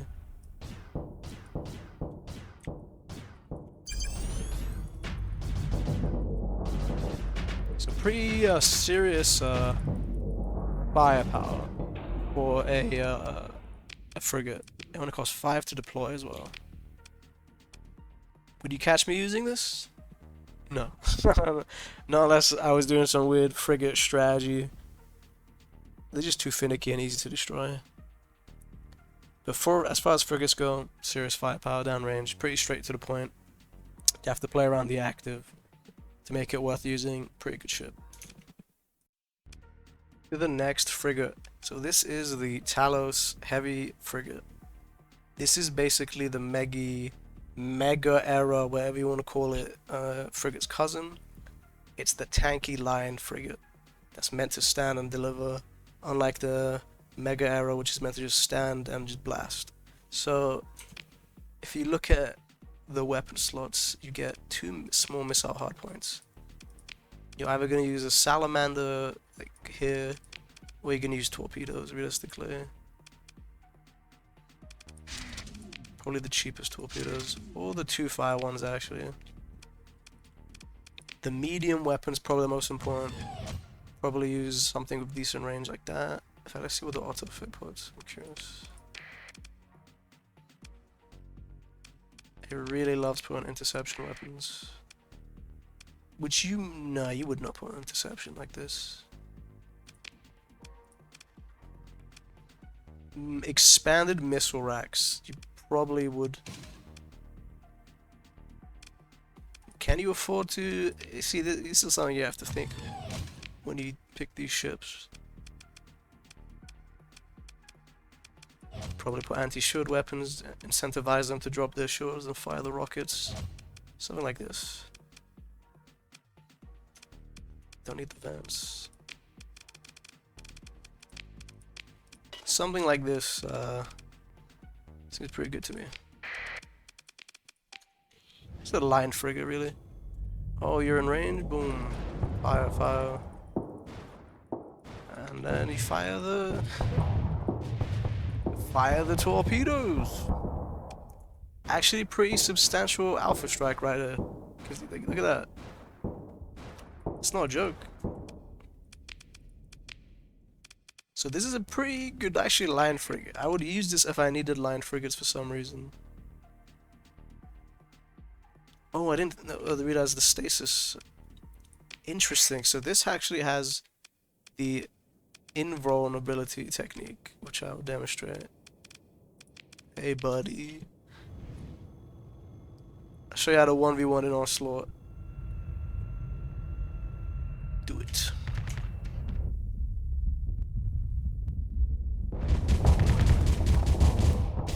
This thing is so nimble and tanky. What the hell?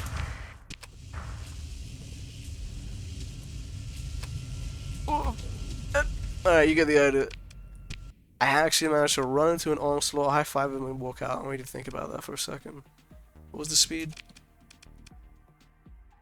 180. Good God. Alright, this might be my favorite frigate. The Stymian bird is cool, but this thing is just... It's old, reliable, you know? Say goodbye to Talos. Very good frigate. Okay, ladies and gentlemen, we have the TC phone, the TC phone, the TISI phone. I'm so sorry to the Greeks. I apologize.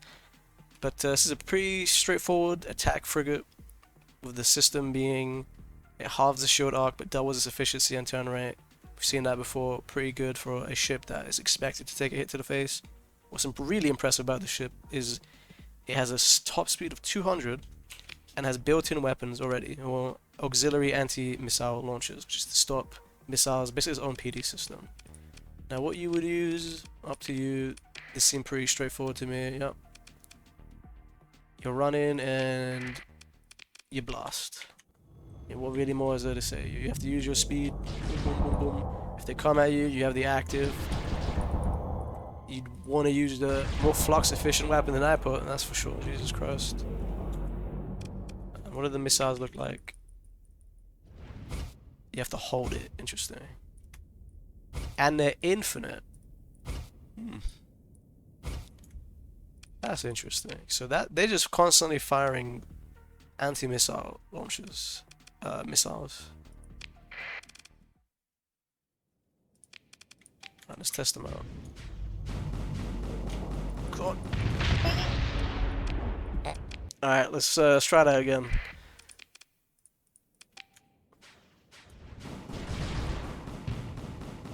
Fire!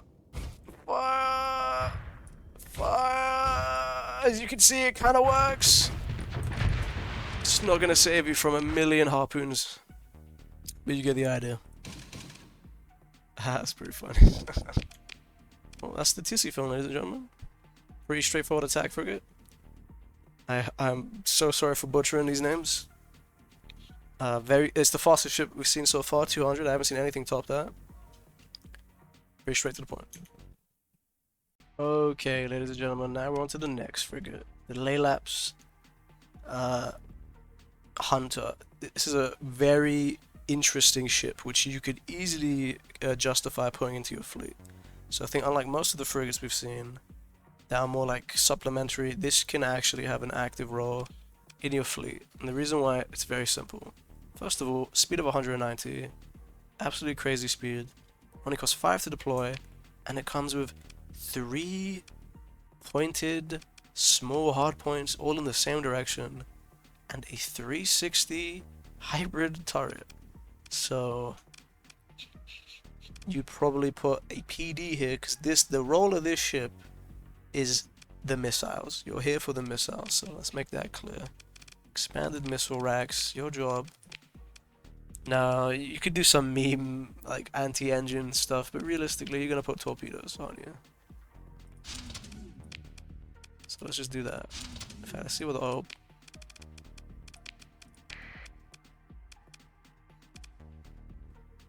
Well, I actually agree with the auto select for once. Would you look at that? And yeah, you would probably put a ECCM package as well. I didn't think about that. So what do? It's pretty simple. Oh hey bro, what's good?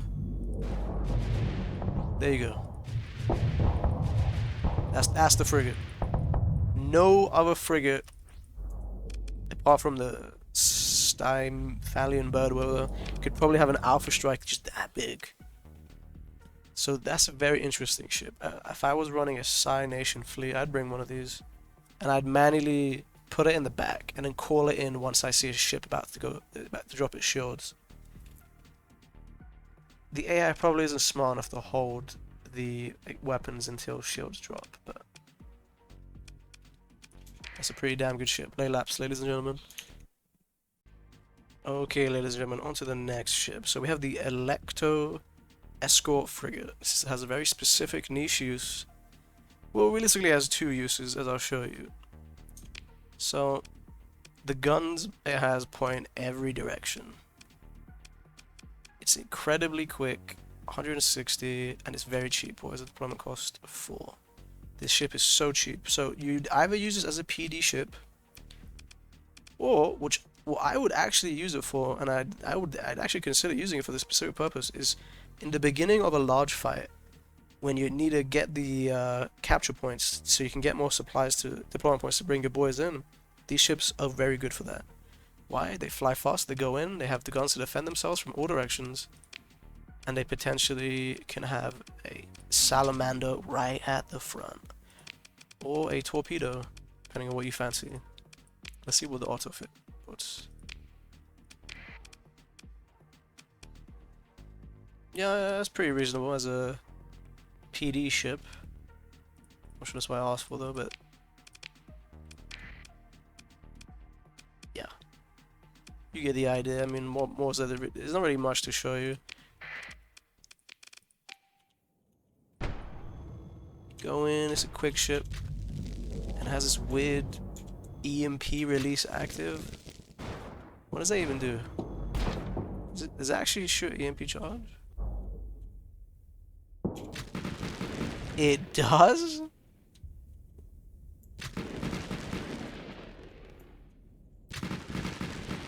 When you would ever use that? I'm not quite sure. Maybe you can intercept a harpoon with it. Let's find out the hard way.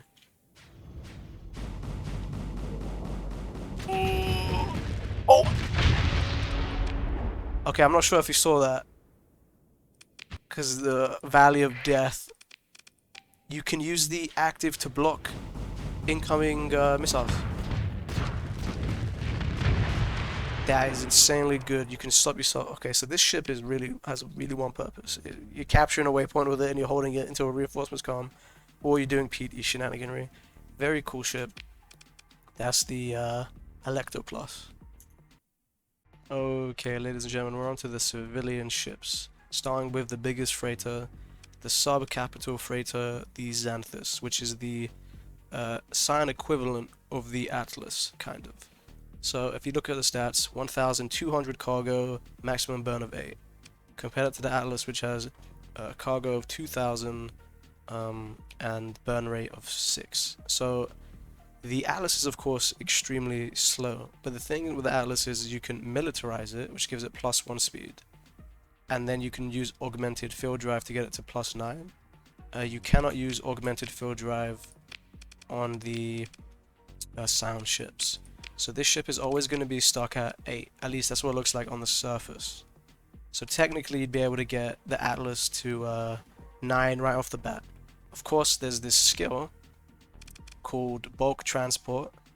If you take bulk transport, it will obviously increase your cargo space and all that, but the sound ships actually, well, the sound civilian ships actually counter civilian ships without having the negative civilian grade hull D-mod, not D-mod, just regular mod. So you don't have to get militarized subsystems. So that means right off the bat, without augmented field drive necessary, you can straight up just get that skill and get straight to 10. That will only take the Atlas to 8, and then you can add augmented field drive, but then you can't militarize your ship without losing 1 speed, which will take it down to 9. So in summary, what that means is if you want the Atlas to get to the same speed potential as the Xanthus, you're going to always have the civilian ship modifier unless you use story points to build mods in, which means you're always going to have this ridiculous sensor profile plus 300 versus the Xanthus, which only has 150, and you could put insulated engine and stuff like that. So there is actually give and take here. 90% of the time though, you'd probably go with the Atlas, just because you don't have to dedicate an entire skill, and 9 speed is probably good enough. But the Xanthus is there for speed, maybe even very gangster smuggling if you take the low radar skill, the sensors, which reduces your detected at range. Speaking of civilian ships, now we have the Balius, the tanker version. There's a freighter version as well. This competes with the Photon, which has basically the theme is the same. If you have the skill that gives +2 to civilian ships, the advantage of the silent ships are that they just go super quick. I mean, no, this is speed 12. That's obscene. Meanwhile, the Photon is 12. You'd have to add augmented field drive, but you'd always have the big sensor profile. One other thing is these ships, the sound ships, always have less sensor profile, which means if you just add insulated engine, you can smuggle with these quite easily, which is very unusual to be able to smuggle with such a high cargo space. But the fuel differences, of course, is 600 versus 800 between these two, so there's barely a difference. The maintenance is always going to be higher on the sound ships, although it is the same. The Atlas is the same maintenance as the Xanthus, but of course the cargo space differences are just massive, and this is technically a full capital ship versus a sub-capital. Another thing to look at is the Balius Freighter, of course. The thing is, the Balius Freighter doesn't really have any direct competitors. The closest thing is the Buffalo, but as you can see with the civilian grade ship buff, this goes straight to 12. and you'd have to add militarized and augmented for this to keep up, and it would still be one less with the Buffalo, but you wouldn't have space, or you'd have to use skill points, which you just wouldn't do, to add insulated engines. The thing is that you wouldn't waste points doing that. So if you're gonna go smuggle, you do something like this. This has a sensor profile of 30, space of 541. That's insane. That's basically a frigate sensor profile for 540 space. Just to make it clear, that is with the skill buff. If you don't take bulk transport, I think the vanilla ones are just better. Another thing to consider is the Centaur class. And once again, if you take the civilian buff, this goes straight to 14 with a sensor profile of 15 if you put insulated engine. So this is the premier sneaking, smuggling ship, I think, if you take that skill. I mean, look at that. That's what, space of 186 with the skill, and sensor profile of 15. You know those missions that tell you, can you smuggle recreational drugs or organs from orphans or whatever to a nunnery? And normally it's hard to do, especially if you have to go to the Hegemony. Well, you can do it with this ship. Install a satellite, you can do it with this ship. Smuggling guns and all that for the pirates and the ludic path. So they're actually pretty cool civilian ships. Let me just take my skills off to stop. Show you the real. So this has 156 with the expanded cargo base, 120 without it. The Balius has, let me just take these off. Balius has 350. The Balius Tanker has 600. Finally onto the last ship. This is an interesting ship. It's the Talcane. Sorry if I'm butchering it. Mining ship. And basically, what this has is, well, it has surveying equipment, and it counts as a destroyer. So immediately off the bat, you get 10 supplies off all your surveying on planets, and you require less 10 heavy machinery. So you would take these with you if you're gonna go surveying, because on top of having that, they also have the high fuel capacity of 250 and cargo of 150. So these ships are basically combining the two Baliuses together and putting it on a mining ship to find a middle ground. And these can actually fare okay in combat. Also, on top of all of that, they have a specific purpose in the Nerexilin mod, the faction warfare mod, which adds mining to the game, where you can mine planets and asteroids and stuff. The fire bay, these count as miners. The built-in mining laser count as a miner, obviously, and the deconstruction beam counts as a miner. And you can add mining beams. So you have a very interesting ship for Nerexilin as well. Let me just show you the weapon. You wouldn't want to take this into combat with you, obviously. You wouldn't want to take any of the civilian ships, but if you had to, these do okay. They have the mining laser, and I'm going to show you that's the deconstruction beam. It's really flux inefficient, but if you can strip armor, it actually does a decent amount of damage. So that's the Talcane mining ship, and that's the civilian ships. That as quickly as I can. Okay, now we have the weapons.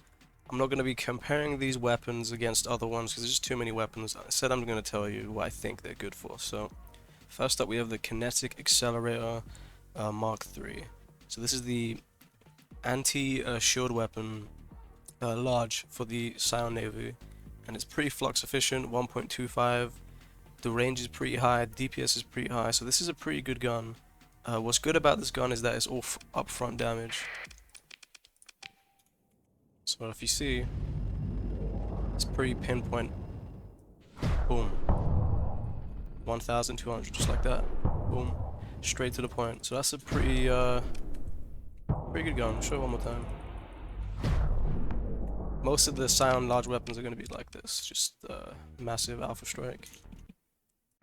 Alright, next up we have the high explosive mortar Mark III.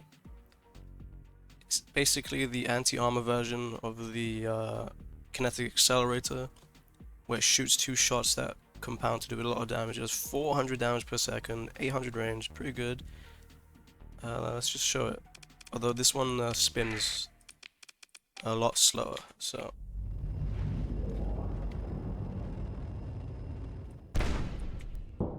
It's a lot slower than the kinetic one as well, but it's essentially the anti-armor version. No rocket science on this one. Okay, next up we have the Ricochet Gun, very cool gun. Large weapon, 20 ordnance points, range 900, the DPS 750, although it drops because if you sustain it you run out of ammo. Quite high flux, but the flux per damage is pretty low, 1.3. It has a really cool feature where the projectile will redirect to hit a target once it hits its max range, which I'll show you. The turn rate is really low though.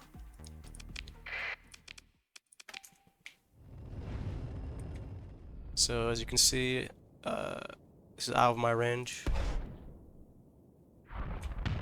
And once it hits the max range, it redirects, as you can see. But if you look at the bottom, you can see it has an ammo system. So now that I've fired my first volley, now the sustained damage is really low. So this is a really good gun if you have like a team based on taking down shields, and then suddenly once the shield is down, you just launch all your ricochets. Because it's an ammo system, it does work with expanded magazines. So if you saw, we had 4, but now we have 5.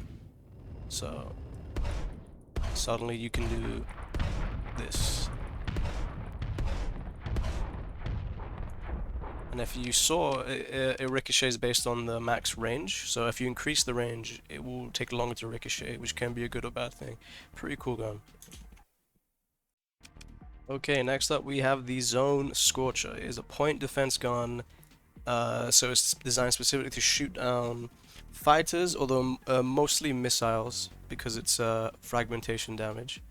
It does wide area damage, and it like explodes, as I'll show you. Its flux per damage is 0.5, which is actually pretty high for a PD weapon, but this is a very, very good PD weapon.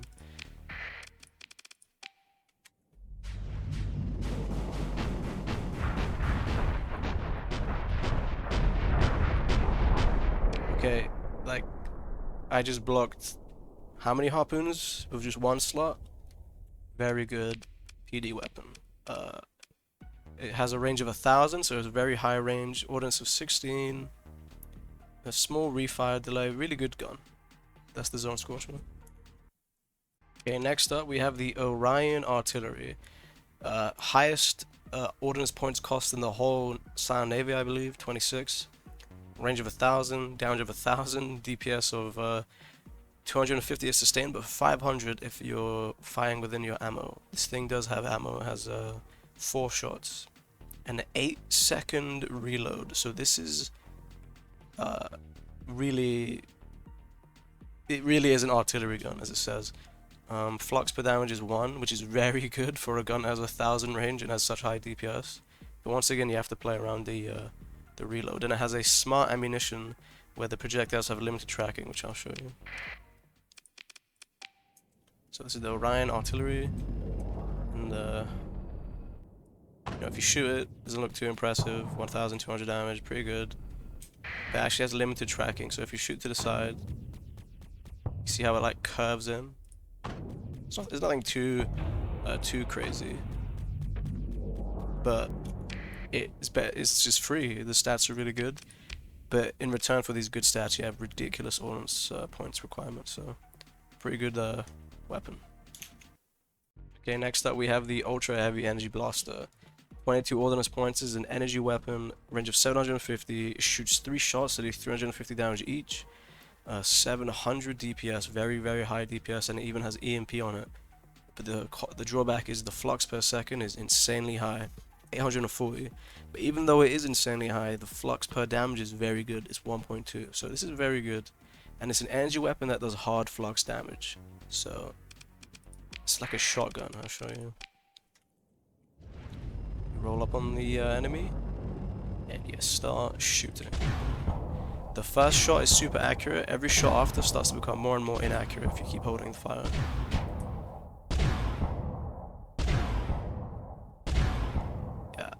can see the reticule. It's like completely spread out. If you let it go back, it slowly closes back in. So if you want to be pinpoint when it's gone, you can't fire it off cooldown. Pretty cool weapon. Pretty good. Okay, next up we have the Supercharged Pulse Beam. Another energy weapon that's 24 ordnance points, anti-armor. This is a very, very, very good weapon. It has 1,000 range, ridiculous range. The damage is 600 per shot because it shoots like a volley.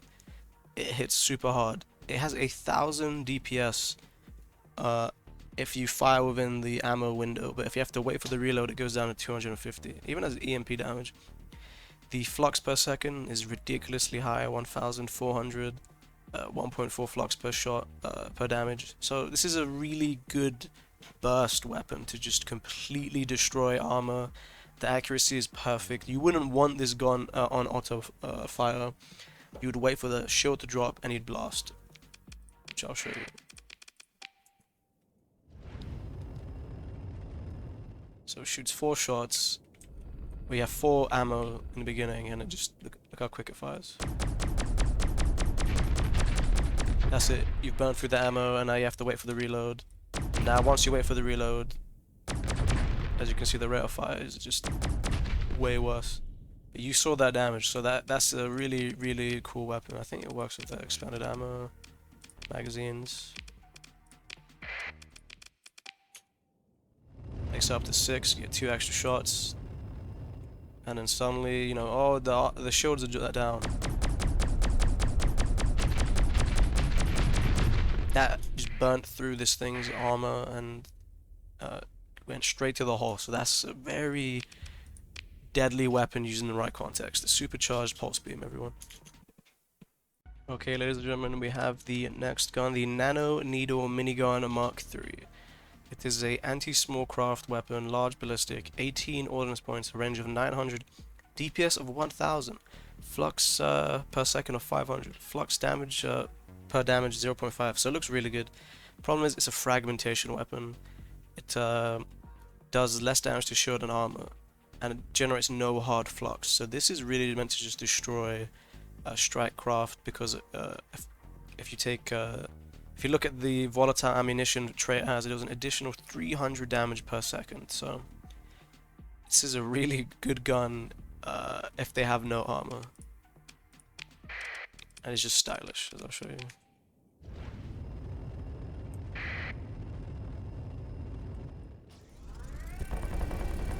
Yeah, I mean, look at that gun. That's so cool.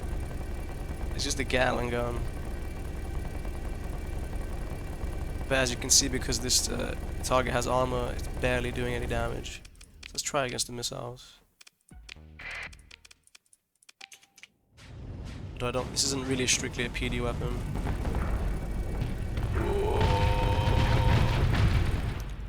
You saw, if it connects, it destroys the missiles, but it's kind of unwieldy in that by itself. It's a pretty good weapon, the Nano-needle, everyone. Very niche. Okay, ladies and gentlemen, we have the next one, the Heavy Modular Swarmer, which is a large missile, 18 ordnance points, fighter suppression. Although really this is like a pressure tool, similar to the Annihilator and such. It has a range of 1500, it shoots a bunch of projectiles, 60 specifically, and it has a decent damage per second, 350 basically, EMP damage on top. This thing actually generates a bit of flux. So what this thing is supposed to do is it saturates PD systems to make it easier to get important missiles through, like torpedoes, and it completely destroys fires. So I'll just show it to you by itself, and then I'll show it to you against missiles. So this is what it looks like. As you can see, there's just a trillion missiles, I guess is what you'd call them. They don't really look like missiles. Bunch of projectiles. So this just saturates PD. And if there's a bunch of fires flying at you, if you read the description, it says it will like switch its target and target the fires. So it's a really good versatile system. Let's see how it stands up as a pseudo PD system against enemy missiles. So I mean, we ate a lot of missiles there, but it is really good at intercepting missiles coming at you in a straight line as well, because there's just so many of them. So that's the heavy modular swarmer, everyone. And next up we have the phased missile launcher. Ordnance points of 25. It's a torpedo. A large range of 5,000, extremely high for a torpedo. Damage of 2,000, very high considering its range. Damage per second of 250, not amazing, but it's a torpedo. It actually has a decently high flux. Uses 1,000 flux every time he shoots it. So kind of unusual for a missile weapon, especially anti-armor missile weapon. But the tracking of this thing is absolutely insane, which I'll demonstrate to you. Alright, so that's the range. This is with no buffs or anything. And it behaves kind of weirdly. See, once it gets close to the target, it becomes a mine, which is very weird, because it looks like it's been destroyed, but oh look, it has not been destroyed. So what this weapon does, it shoots out a phased missile. I think that means it's hard to intercept, or might even be outright impossible to intercept, and once it gets within range it does that weird mine shenaniganry. And what I need to demonstrate to you is its greatest feature, which is its tracking capabilities. So I'm going to if you can see, I'm aiming directly to the right, so that's where my missile hardpoint is pointing. Look at the tracking on this. And it drops the mine, slowly goes to the target, boom. So that's an interesting weapon. I'm not sure in what context I'd use this, but just because of the tracking being as crazy as it is, if I'm gonna aim it even more at an angle, I mean, look at that. It's phased when it's in that stage. Why did it just blow up? Did it hit something?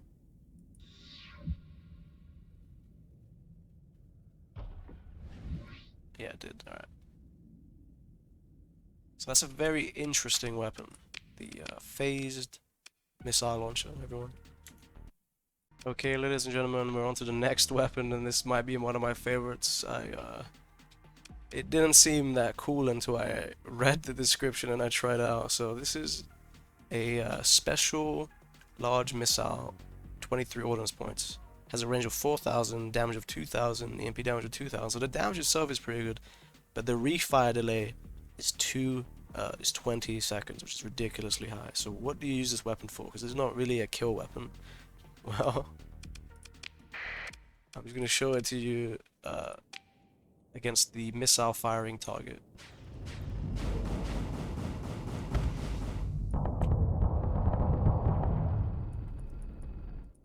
See, it tracks around and then boom! And as you can see, it's firing missiles. The missiles aren't going through. I mean, look at that.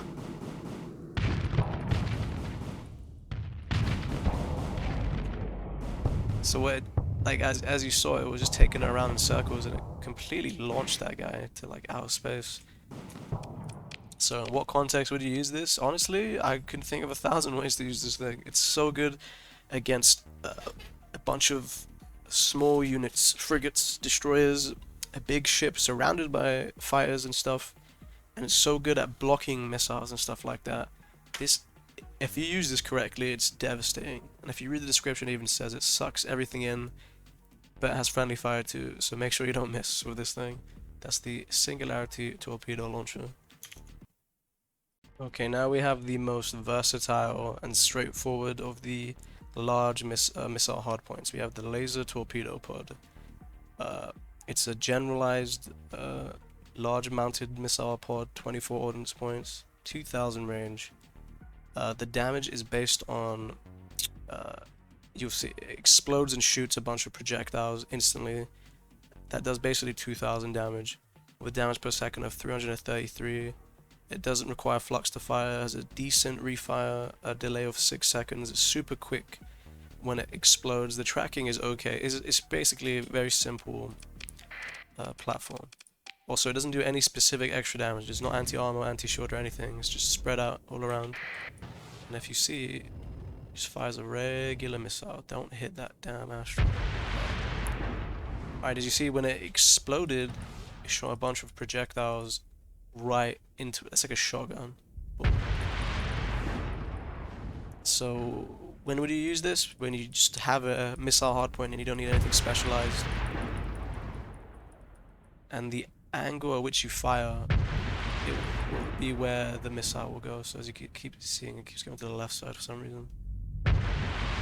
But also, in the event it does make a direct collision, it does half the damage. So you don't want it to hit directly. You want it to explode, shoot a bunch of shots. So that's the laser torpedo pod, basically a shotgun missile, ladies and gentlemen. Okay, now we have the kinetic accelerator Mark II. 11 ordnance points, range of 700. It's basically the smaller version of the kinetic. I mean, it is the smaller version of the kinetic accelerator Mark III. Same as the high explosive mortar Mark II, it's just the smaller version of the one I showed before. So these are really simple, straightforward weapons. They basically shoot 2 shots each. Both are designed either against shield or armor. I'll show you. So here we have the kinetic accelerator anti-shield. Shoots oh. Boom boom. So the Mark III shot 2 shots simultaneously. This one shoots 2 shots back to back. Bang bang. As for the armor one, it shoots 1 shot. So yeah, so it's a little different to the Mark III, but the purpose is the same. It's just the medium hardpoint version. Nothing too special. Pretty decent weapons. The flux per damage is very efficient. And not much else to say about these. Okay, next up we have the triple energy blaster. So this is considered a strike weapon, and you can see why. The flux per second is very high, 450. Although the flux per damage is pretty reasonable, 1.3, and doesn't include the EMP damage in that calculation. So the range is pretty small for a medium weapon. It's 600. It shoots 3 shots to do 350 each. Damage per second, 350 is pretty reasonable, and it has EMP damage on top. So this thing is a generalized weapon. Nothing too crazy. Let's go in and I'll show you. So you get close and you shoot. But as you can see, the recoil starts to get really bad. If you look at the reticule, I think this is about as bad as it gets. It becomes highly inaccurate unless you wait for it to slowly hone in. There you go. So the DPS is a little misleading. At range, you will have to hold the fire if you want all shots to hit. So it's a pretty good weapon. That's the triple energy blaster. Okay, now we have an interesting medium weapon. We have the scatter beam. It's a shotgun basically. Has a range of 700, damage of 1,200, very high damage, but the DPS is 240, so not crazy. So in what context would you use this weapon? Well, it has a 1:1 ratio for flux per damage, so it's a really flux efficient. However, it has a really long refire rate, 5 seconds, and it doesn't generate hard flux. So this really is a shotgun that you just blast someone the moment their shields go down, basically. So you know, you just run up, nothing too crazy, and you go boom. Because the refire delay is so high, it basically has no recoil. I mean, it is what it is, right? It's just a shotgun. Pretty straightforward gun. It's interesting how you would use this in the medium slots. It's the scatter beam. Okay, next up we have a personal defense medium slot. We have the light vehicle defense system. It's a personal defense weapon, medium energy, ordnance points 10, range of 550, damage per second of 200. Flux, it actually has quite a high flux for a point defense weapon, 150 per second and 0.75 flux per damage, which is really high for a point defense weapon. That's because this weapon does 100% damage to shield, armor, and hull. That means you can actually use this against ships as well if you manually take control of it. For the sake of demonstration, because there's not really a point of me manually piloting a personal defense weapon, I've put 2 on just to show you what it would look like. As you can see, it's not very impressive. I think you're trading a lot of power for flexibility because it has its damage spread out so much, and it's a decent actual fire weapon. So when you would use it, I don't know, but that's the light vehicle defense system. Okay, ladies and gentlemen, we have the Nano-needle minigun Mark II. We've seen the Mark III, presumably. This is just the smaller version. It's an anti-small craft gun, medium ballistic, ordnance points of 10, range of 700, damage per second of 400, flux per second of 200, flux per damage 0.5. So on the surface, very good. Problem is fragmentation weapon, and it deals no hard flux. So what is the purpose of this weapon? Well, it's to shred any target has its armor gone, or basically fires and missiles. So it's like a PD weapon that you can use to destroy low armor targets. So I'm gonna show it to you.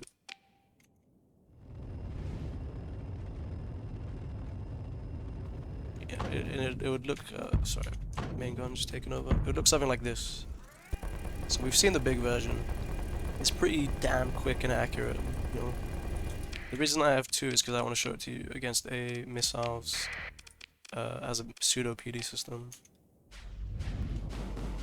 See how it does. Oh, it doesn't even activate. Alright, let's try that again with me using them myself.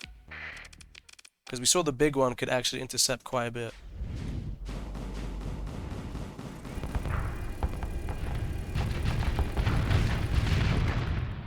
Yeah, it's not bad. But I guess it has a very specific use. It's anti-small craft and armor shredding. Not armor shredding, it's a hull shredder, like a thumper or something like that. Pretty cool weapon. Okay, next we have the anti-missiles pod. It's a point defense system that uses missiles, so it's pretty self-explanatory. Range of 1000, damage of 150, damage per second of 600.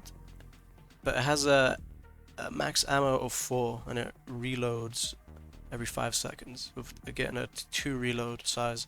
So this is an interesting PD weapon because it can intercept at long ranges.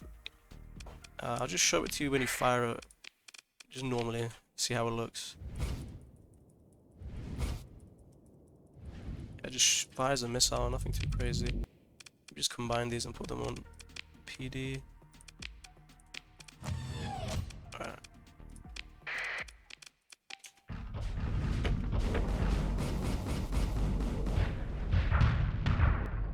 So as you can see, pretty decent interception range. Would you use this as your main PD? Hell no, it doesn't fire enough. But for an auxiliary ship, there's no reason why you couldn't use those. So it's a pretty decent PD weapon. The anti-missile pods, ladies and gentlemen. 10 ordnance points. Okay, so now we're on to the cluster torpedo point. 12 ordnance points, which is quite high for a medium slot. Range of 3000, does a damage of basically 3300 because it shoots 11 shots. Damage per second of 330, pretty high.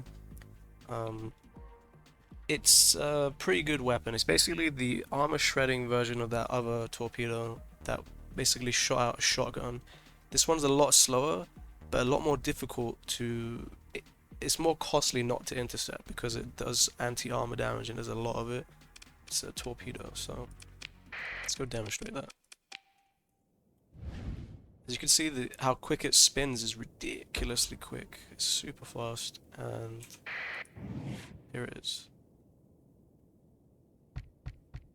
It just keeps firing mini shots that are very difficult to intercept. So if the PDs fail to intercept it, once it gets within a certain range, they're being hit. Someone's getting hit in the face. So pretty good weapon.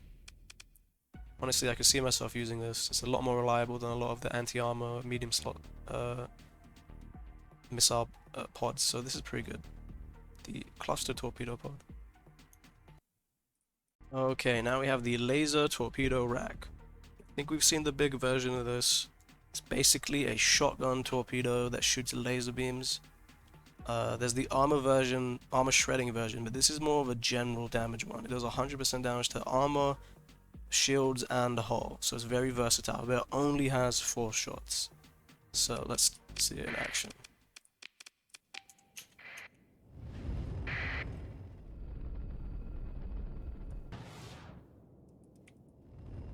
Very slow wind up, comes in at an angle, and then it does that.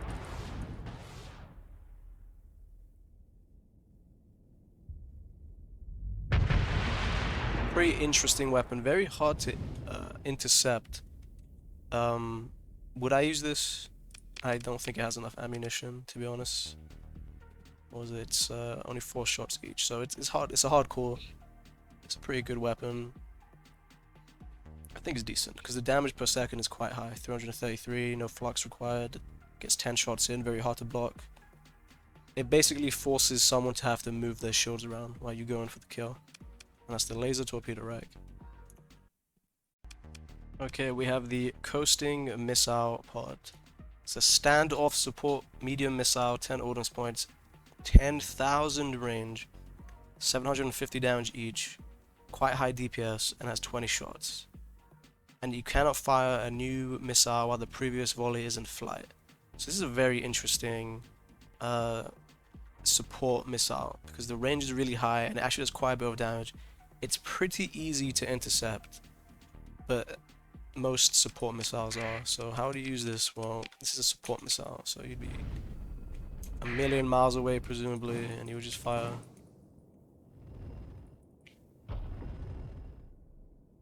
And yeah, there's nothing special about it. It's pretty straightforward, very high range, potentially very devastating for how little investment is, but it has to hit, has to go through PD. So you'd probably mix this in with high pressure slots to make sure that it can't get intercepted. And if it hits, it hits. It just straight up destroys armor. So it's pretty good. Coasting missile pod. Okay, now we have the Arc Missile Pod. Very interesting, very cool medium slot missile. 10 ordnance points, range of 1,500.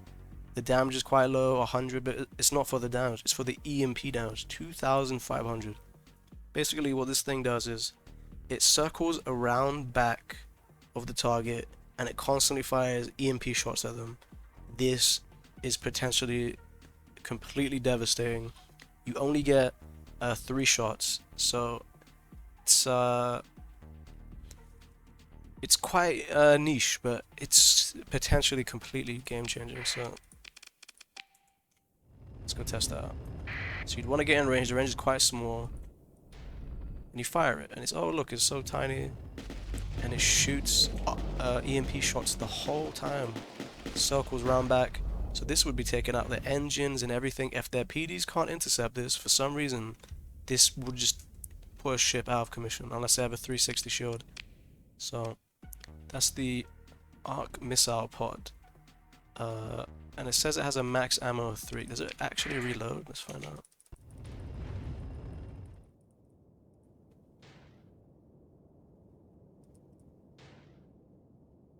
This thing does reload. Okay, so this is very good. This is a very high tier weapon, I think. Though just the sheer potential. Yeah, so this is a reloading missile EMP machine of death. I would use this. Very good. Arc Missile Pod. Okay, now we're getting to these small weapons. I'm gonna quickly go through the first 3 because these are, they're just the smaller version of the big ones I showed you. You've got the Kinetic Accelerator Mark 1. It's the anti-shield small weapon of the Scyan military. 600 range, 6 ordnance points. As usual, these weapons all have good flux per damage. You got the high explosive mortar Mark 1, the anti-armor small weapon, and the Nano-needle, which is basically the anti-fighter pseudo PD, and they're really good at destroying ships once their armor is down. So let's just quickly go through.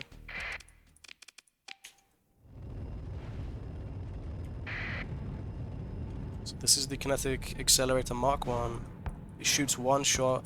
If you remember, the Mark 2 shot 2 shots back to back, and the Mark 3 shot 2 shots combined. So this one only shoots 1. This is the anti-armor weapon. High explosive mortar Mark 1. The Mark 3 shot 2 shots back to combined. The Mark 2 only shot 1 shot. That was way bigger than this one, so there you go. And here you have the Nano-needle. Just a small version of the big ones we've seen. Does the exact same job, just on a small frame. So these are pretty standard, nothing special about these. Whether you'd use these or not, compared to the vanilla weapons, you'd have to sit down and look through it. Probably preference. Alright, next up we have the Light Energy Blaster, 6 ordnance points.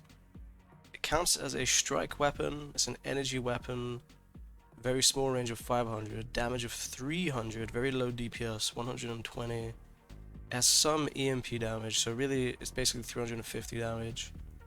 The flux per damage is not that great, but it doesn't take into consideration the EMP, so it's 1.2. This is a pretty standard weapon. It actually does hard damage to shields, so I don't know why this counts as a strike weapon, because normally the strike weapons are have ammo and they hit a lot harder. So let's test this out. Oh, might as well even put 2 just to demonstrate.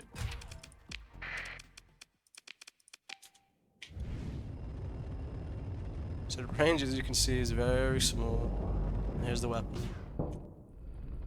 So it's nothing crazy. It's highly accurate though. If you look at it, it's the recoil on it though is pretty bad. If you look at the reticule as I keep firing, it can spread quite large. But overall, if you're hitting a large target, you're gonna hit no matter what. Now, when would we use this weapon? I'm not really quite sure. I guess for an energy weapon, its damage is reasonably high. Range is quite small, so it does fit the strike criteria, and that's the Light Energy Blaster. Okay, so here we have the first small weapon that's pretty interesting. First interesting small weapon that is the Hacking Comlink. So this is a suppression weapon. It has a range of 600. As you can see, the damage is so low, the EMP DPS is so low. That's because it goes through the shield. It does 50 EMP damage and 20 energy damage per second through the shield. It's extremely efficient. It's very annoying to try and deal with as the opposition. So let's just show you. The range seems pretty small, but at the moment it connects with a shield, you consider the hit landed, because it goes straight through the shield and it starts arcing right on through, as you can see. Now this doesn't look very impressive because it's a small weapon, but it's doing EMP damage through the shield consistently. So that's the Hacking Comlink. Very cool weapon. Okay, next up we have the Interception Gun. It is a point defense gun that costs 7, which is a lot higher than the Vulcan and the normal point defenses you would use in a small slot. But in return, you get extremely accurate, very fast, and high damage. It does 300 damage a shot, up to 600 damage per second if you fire it within the ammo capacity.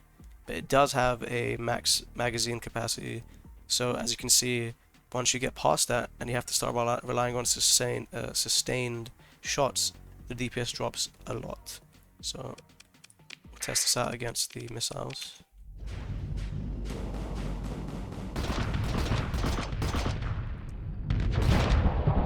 As you saw, it intercepted so well the moment it had ammo, but the moment it ran out, it couldn't keep up anymore. Let's test out with expanded magazine upgrade.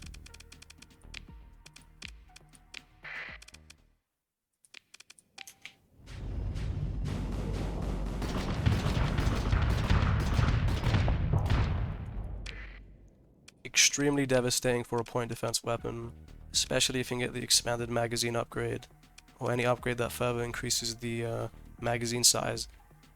This only takes up a small slot.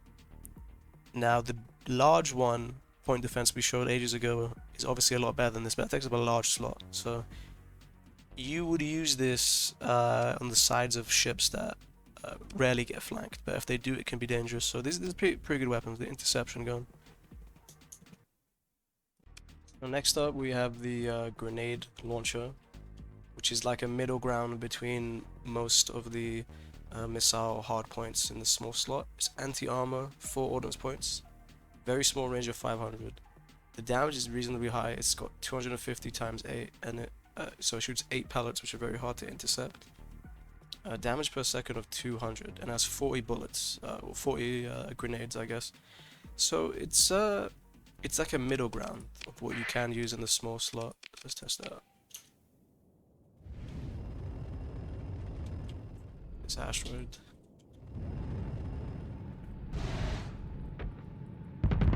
And as you can see, it's pretty consistent. If you get in range, it's relatively devastating for what it is, really, because this takes up only a small slot.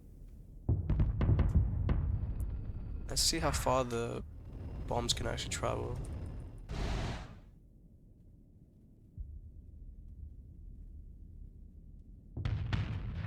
So they can go pretty damn far, basically double the range of what it says, around 900 range. That's the grenade launcher, ladies and gentlemen, pretty good. Nothing too spectacular. Finally, we have the last weapon, the Arc Missile Rack. And I think it's just a smaller version of the big Arc Missile, which spins around the target and constantly applies EMP. So this is actually a very interesting weapon, but unlike the medium, or was it large, I'm not quite sure, this one actually has a limited ammunition, so let's test this out.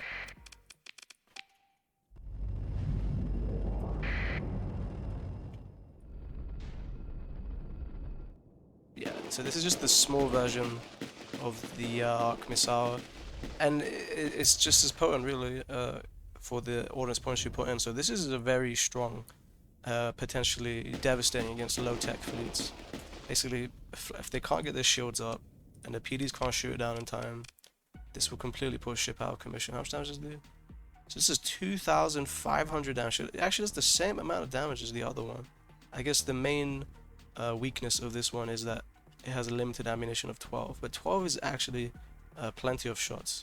It would take 120 seconds to go through all of them because they refired the latest 10 seconds. So this is a really potent, cheap weapon. I like this. The Arc Missile Rack. If by the grace of God you've made it this far, good job, soldier. Tell me what more you want to see, and thanks for watching.